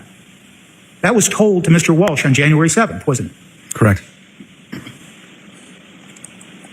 In fact, you were. The point of that question was you were warning Mr. Walsh that people are going to suspect him, correct? It was the topic of discussion. Okay.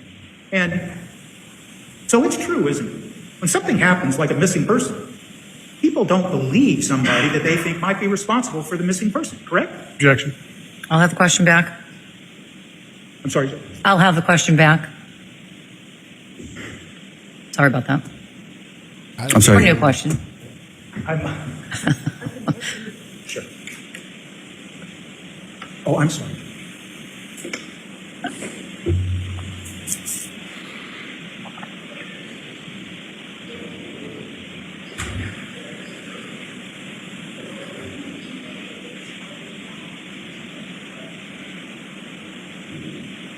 Could I hear that? No.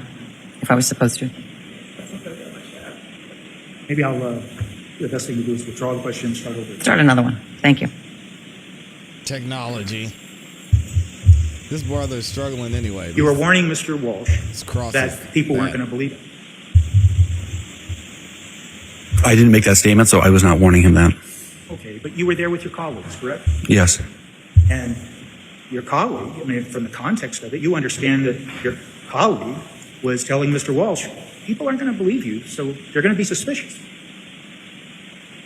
I don't know if it was under the context of people aren't going to believe you, but we were discussing the subject that he may, people may suspect him. And I remember he said that his attorney exposed him to that. Okay. But regardless of what his attorney told him, It's already done. I agree. when it was told to Mr. Walsh, obviously with Anna missing, you know, the public and many people, they're going to have this suspicion about you and whether you did something to Anna, correct? Yes. And as an experienced police officer, you know that to sometimes be true, correct? Sometimes. People don't believe you when you say something happened, correct? Objection. Overruled, but I am having a little hard time. I don't know if it's the monitor or the tone or the largeness of this room, so keep your voice up. And if you can on the microphone, I know you like to move around. Maybe I should just stay right here. It's all right. You can move around. I just need you to keep your voice up. Thank you, Judge. You know, sir, that in investigations, for instance, for a missing person, people don't believe the person that they might think is responsible, correct? I've always been under the premise of trust but verify. Trust but verify. Okay. Interesting. Sounds like a Boston thing.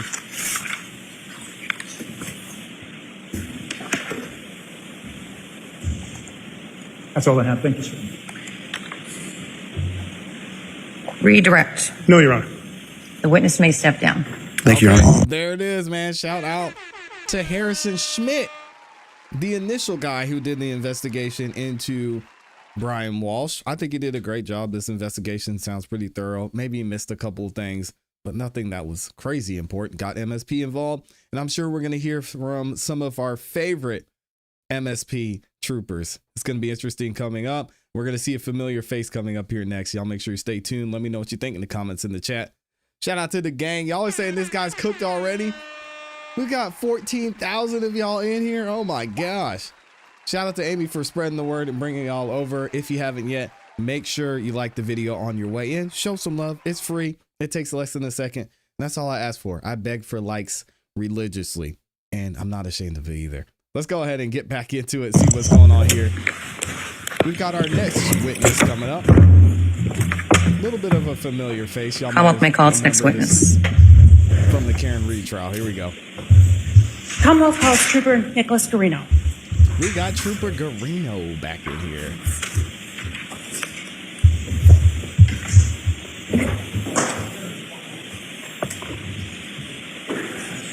This is going to be fun. We saw Trooper Garino in the Karen Reed trial.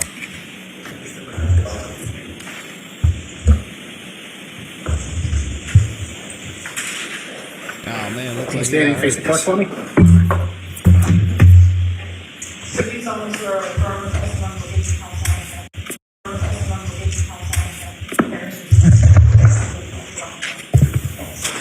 Good morning, sir.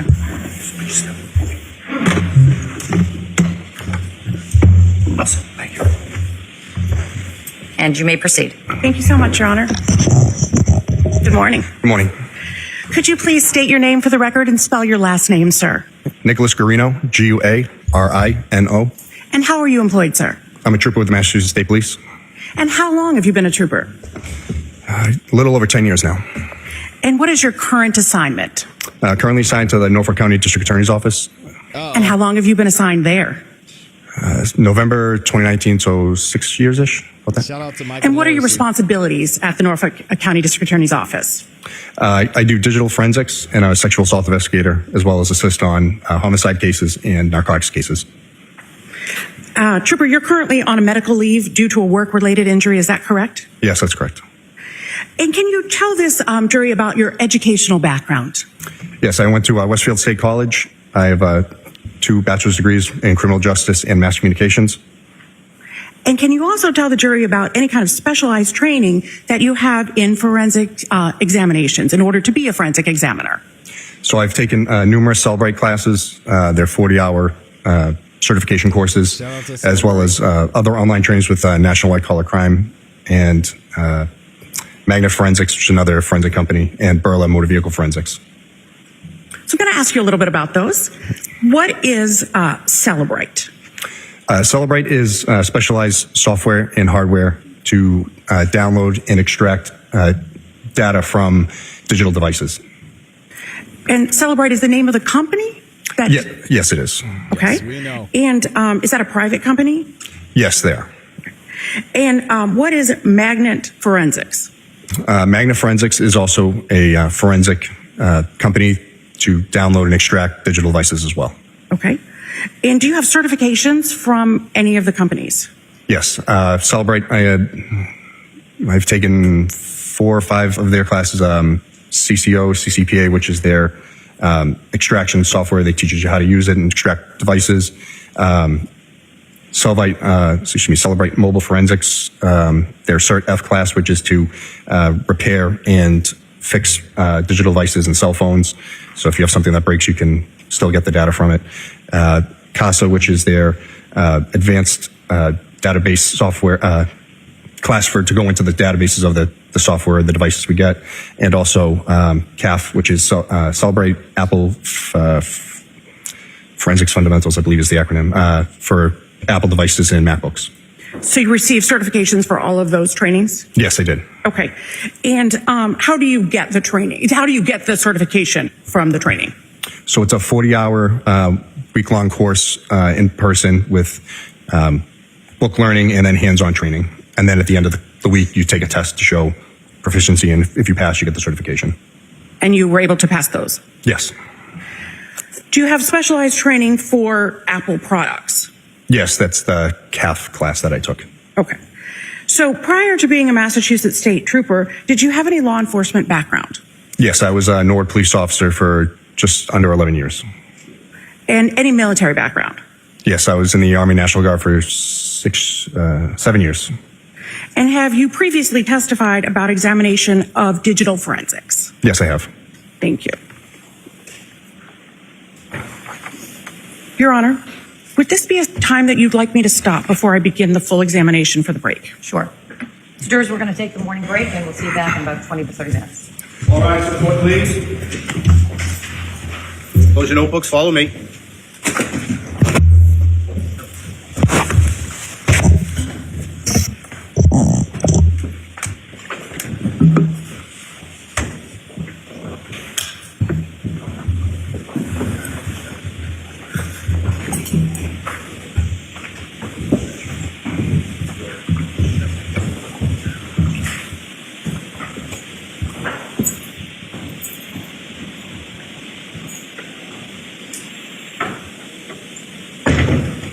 Does anyone need anything before I step off the bench? Seeing nothing? Have a good break. All rise. So the judge is actually sending them on a break, but y'all know we all gas no breaks over here. So we're going to skip ahead through this break. And if y'all haven't yet, make sure you subscribe to the new channel, Jury of Your Peers. The link is in the description. Let's go ahead and get caught back up. I don't know why they're taking a break, but all of these items back to the Norfolk DA's office. And I placed these items into brown evidence bags and put the information on the front of the bag. And then once we had finished doing the search of the home, I transported all of these items back to the Norfolk DA's office to our digital evidence lab. And what is the digital evidence lab at the Norfolk District Attorney's office? So at the DA's office, we have a secure digital evidence lab that's a key card and it has an alarm on the door. So only select few can get in there. So we can store digital evidence to keep it powered on or so we don't lose any information. And what is in the lab itself? There's 2 forensic machines, our secure server, and a third computer, and then as well as a Mac PC computer and our Great Key. And who specifically has access to that lab? At that time, it was myself, Trooper Connor Keefe, and the civilian director of our lab, Samantha Vogt. And what did you do next after you got to the lab? The items were photographed, and we created with our case management for the digital evidence, we created a case number for it. What was that case number? 2023-003. Then what happened? great memory. With the devices themselves? Before you looked at the devices themselves. Yeah. So obviously we had all these devices. We had to write search warrants. And once the search warrants were signed, then we were able to process the digital items. So you wrote search warrants for the contents of the devices? That's correct. And when were those search warrants signed for the contents of the devices?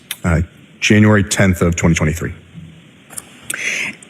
I now want to show you photographs and ask if you can identify, well, I want to show you those so that you can identify them for the jury. Looking at what's been marked as Exhibit 69.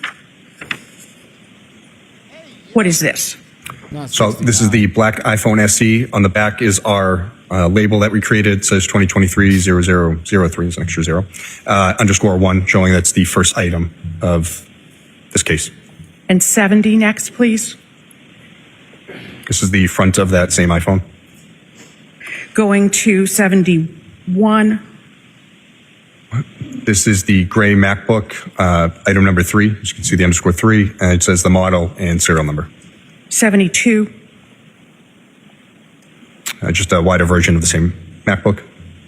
Ms. Gilman, 73, please. This looks kind of gold, but I believe this is the same gray MacBook, just the cover.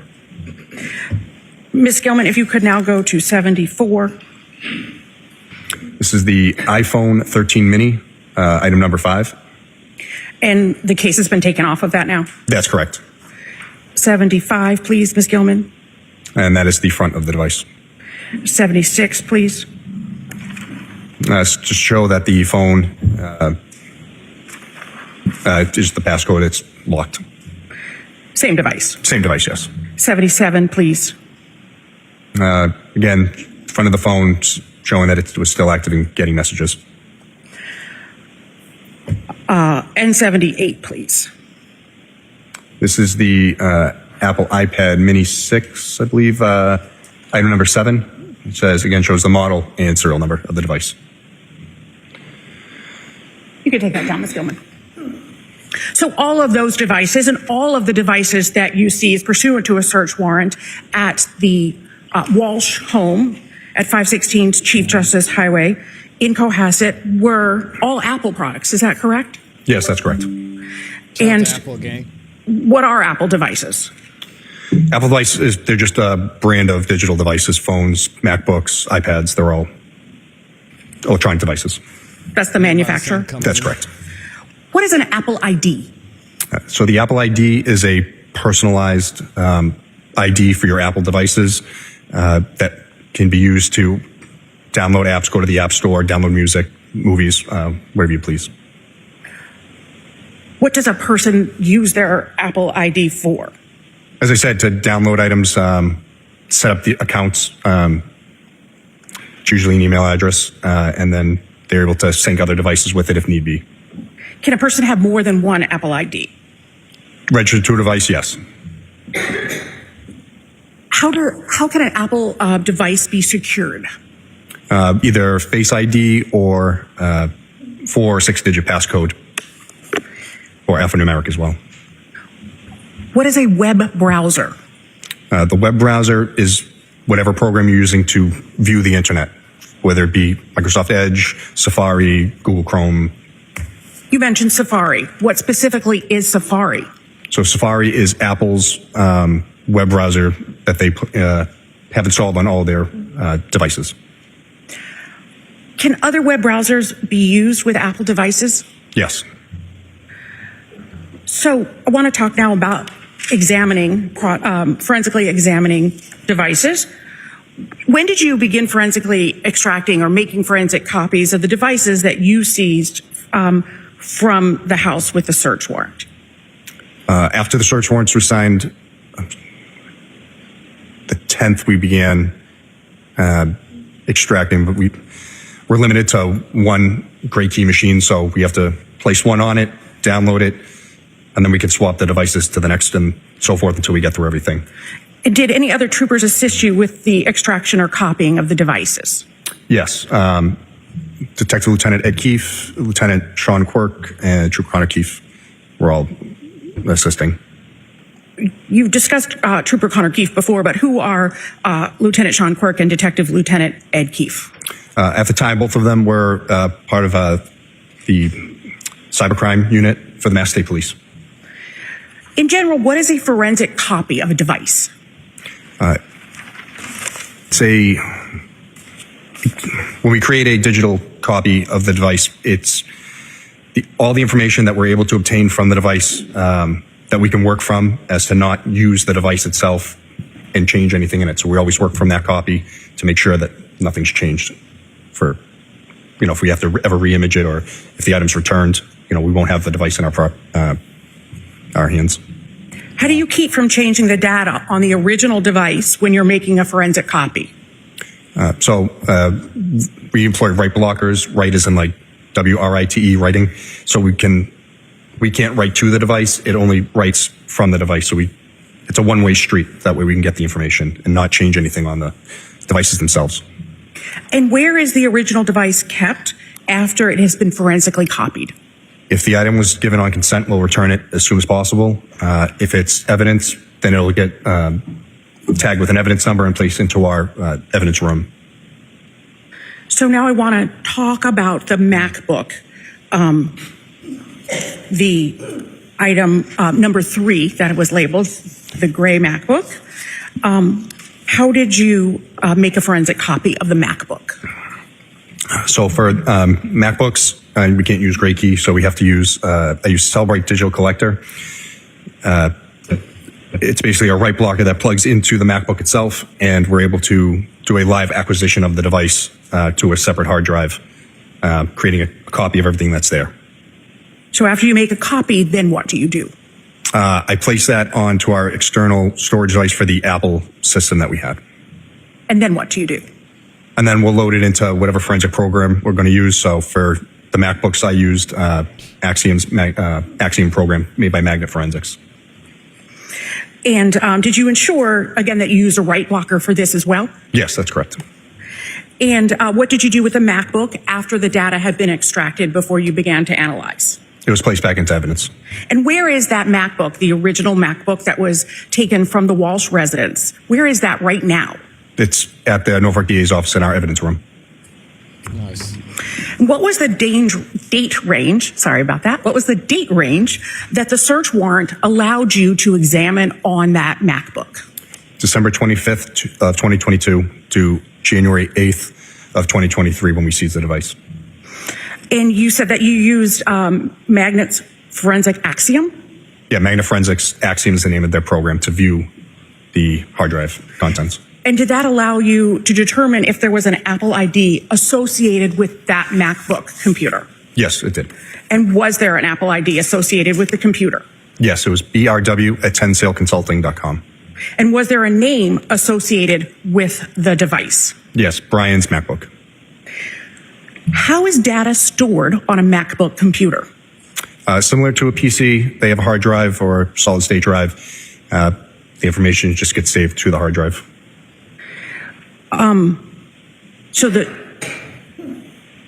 What do you mean that it's saved on the hard drive? Is it in components on the hard drive? Is it specialized in the hard drive?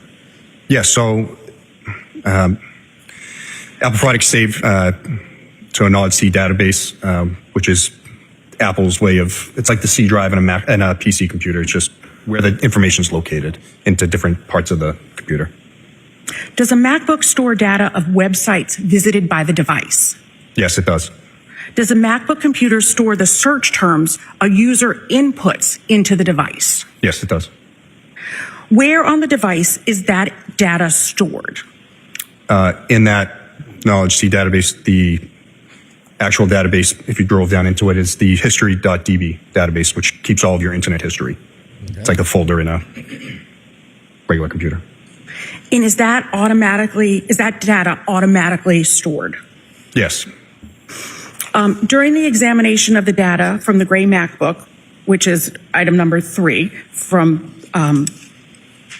that you've labeled item number 3, did you examine data in the internet search history? Yes, I did. Okay. What internet web browser was used on the MacBook? So there are 3 listed, but the majority of all searches were done in Safari. What is a search engine? The search engine is whatever, it's like Google, Bing, whatever you go to search, whatever search terms you're looking for. So if you type in Boston Bruins into the search engine, it'll bring up all the Bruins web pages in your web browser. And what's the difference between a search term and an internet history? As I said, the search terms are the words you put in to do the search. The history is the actual websites visited.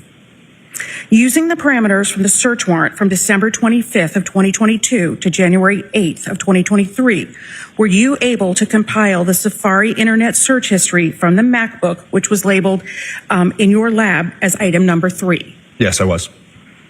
And were you able to create a physical printout binder of that? Yes, that's what this is here.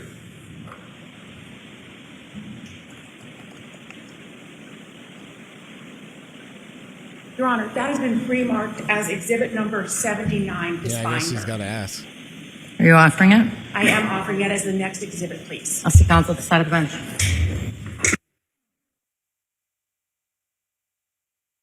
All right, we got a little bit of a sidebar.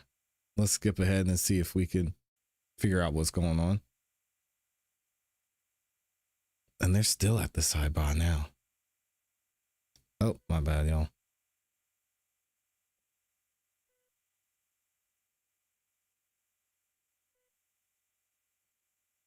We actually might be caught up here. Let me double check and see. And they're probably going to be going to lunch soon too. What do y'all think so far? Let me see what you guys are saying. Bring in Ian Whiffen. Oh, y'all want Ian up there? The timestamps are wrong. Yeah, I saw Ian Whiffen on another interview he did. He's like, yeah, you know, this information really isn't that reliable. It was interesting to see that. Did he stumble in? This will probably be over by the end of the week. Yeah, what do y'all think so far? Let me look at the poll I put in the chat. I asked, is Brian Walshe guilty? It looks like 97%, 95% of you so far say yes. Some of you say no. I need to put another qualifier in there that says maybe it's too soon to tell. Also, shout out to Jake Hanna in the building with the 20 bomb. Says love from Perth, Western Australia. Wow. Shout out to the folks down under, man. Y'all tuning in for the show. I know it's getting late out there, so I appreciate everybody from Australia tuning in. We've got my guy Stephen G is down there. We've got Jake Hanna. It's a very Australian name. Shout out to all the Aussies. And we're still waiting on them to get going. So nothing yet. I wonder what this sidebar is about. Maybe some of the data, maybe some of the information, some of the science. And I appreciate y'all giving more, coaching everyone up on how to like the live stream as well. I appreciate it. It's over 8,000 of y'all in here, and most of you have liked the video so far. So because he said Messenger instead of Facebook, he's innocent. Yeah, you're probably going to jail, buddy boy. Yeah, I agree. And that cross-examination, I mean, I didn't hear any reasonable doubt other than maybe the police missed some things in their investigation. Although, I mean, if Proctor is going to be introduced into this entire situation, that's going to be a little awkward when it comes to just the entire investigation overall. So we'll have to wait and see there. Let's see what y'all are saying. Let me see who else we have in here. Oh, shout out to Mary's over there multitasking. I appreciate you, Millie. Mary, y'all said Chloe is still alive. Oh my gosh. What? Rest in peace to Chloe, man. Look at the big dog, J Money. In here says, shout out to ClassE, and Amy has been a member for 4 months. Goodness gracious. Salute. And shout out to you, J Money, the big dog in here. I appreciate you, man. And thank you for being here supporting for 4 months, which is crazy. My goodness. I'm surprised they're having this big of a delay, but it looks like we're coming back. Here we go. Oh, counsel, sorry. We're getting back into it now. We're all caught up. Nope. She brought him back. Dang. With the pump fake. Shout out to the big dog. J Money over there. What else are y'all saying?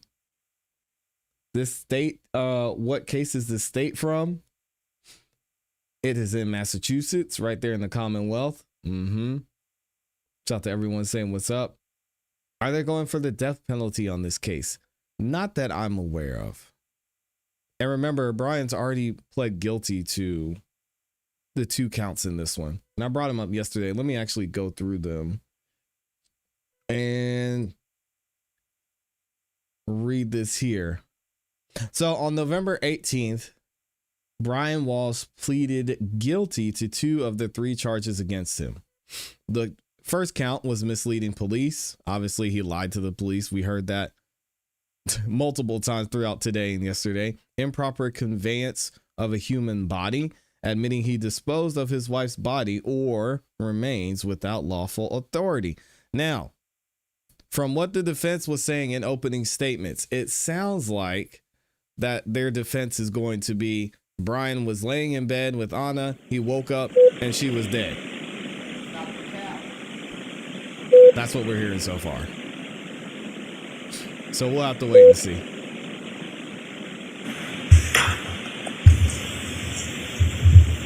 Here we go. Noting the defense's objections and the ruling I made at the side of the bench, that exhibit will be marked and is now in evidence as Exhibit 79. 79, please. That's item 3.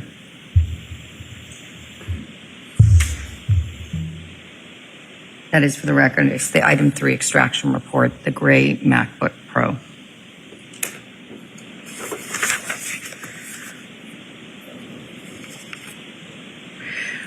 Your Honor, I'm going to ask that item 79 be published to the jury through the screens now, because it's so big. All right, so jurors, can everyone, I know that you can all see because you would have raised your hand previously, but previously we've been looking at documents and they've been zooming in. Anybody having any difficulty? For number 9, you're probably the farthest away from the screen. You all set? All right, and same for juror number 1. Good. All right, let me know if that changes. Go right ahead. Thank you very much. Your Honor, I'm going to ask now that we show page 526 of the binder, marked Exhibit 79.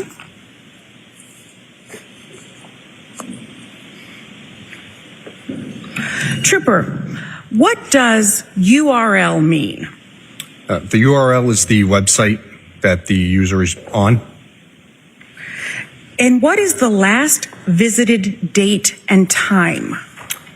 That is the last time the user had accessed the website. And what is UTC? UTC is a worldwide time code to make it easier when we look at devices. So we would have to minus 5 hours to get to Eastern Standard Time.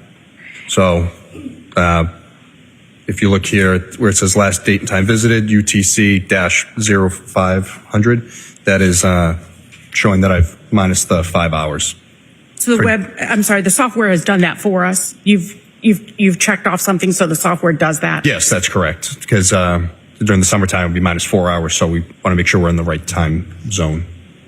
What is the Makes sense.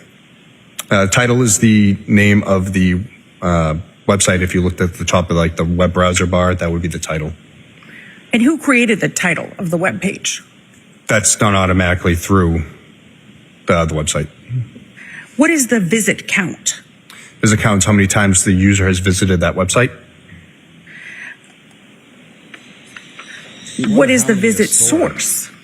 So the visit source is where the source of the information was pulled from. So this one here says locally browsed. That means it originated on this MacBook. What is source? Not visit source, just source. So the source shows the APFS container is the hard drive. It has a string of numbers and letters, users, Walshe, library, Safari. So it's showing where in the database it's pulling this information from. And that's that. So I can see it says history.db that you had previously told us about. Yes. So it's going down folder wise. So the library is the main folder, then it'll go into the Safari folder, and then the history database of Safari. What is location? Location, again, is it's the location of the items in that database, where they're located in it. Specifically within the history.db database or whatever database it is? That's correct. What is what is evidence number? I think I skipped over that. Sorry. Yeah. No, the evidence number is just the name of the disk, the hard drive, the image that we created. Because this is a forensic software. Yes. Okay. What is recovery method? She like the recovery method is how the information was pulled from the data extraction. So there's two options: parsing or carving. Parsing just pulls the immediate information that the tool sees, where carve goes deeper into the database to try to find stuff to pull the information. It's just different locations and different means of getting the information so I can see it. What is item ID? The item ID is the ID number for this whole image we're seeing. Now, often there are two records with the same time when you go down in the records. Mm-hmm. You'll see the exact same time. Why is that? So this one here shows parsing. If you scroll down to record 1953, it's the same date and time stamp as the top one. It's just the recovery method is showing carving. So it's gone to a different area of the database and pulled it from a different location. So does that mean that the search was done twice? But nope. It's just how Apple has a program to store information. Okay. Can you give us an analogy about that? Can you explain why that is? Is it like a... Yeah, so if you think of databases, if you're familiar with like Excel spreadsheets, that's basically all this is. It's different rows and columns of information, and it's where the software is pulling the information from. It's different rows and columns, that's all. Thank you. All right. I think we're going to take a break here. We're going to take an early lunch break. Shout out to the gang. Big shout out to my awesome, amazing Amy in here, gifting y'all 5 memberships. If you got a membership from Amy, you know what to do. Do the right thing. Make sure you say thank you. Also, I forgot to do one other thing. If y'all haven't yet, please make sure you go and check out the new channel. I'm actually going to be redirecting you over there once we leave here. So make sure if y'all haven't subscribed yet, go subscribe to the Jury of Your Peers channel. We got 30 something plus subscribers in one day. So thank you to everybody who subscribed. We're going to be streaming the entire live stream over there, and we'll have some new trials coming up for you guys as well. Big thank you to everybody who supported again. Thank y'all all for liking the video. Over 600 of you liked the video. Shout out to J Money. Shout out to Jake Hanna for the support. And then, of course, my awesome, amazing Amy. Make sure y'all like the video on your way out. Subscribe, hit the notification bell so you don't miss any time we go live. We're going to cover more of this tomorrow as well. And we're going to get into some of the Candace Owens that we didn't get to today. I appreciate y'all. Hope y'all have a great rest of your afternoon. And as always, you know what to do. Keep growing, keep pushing, keep it classy. We go. Peace.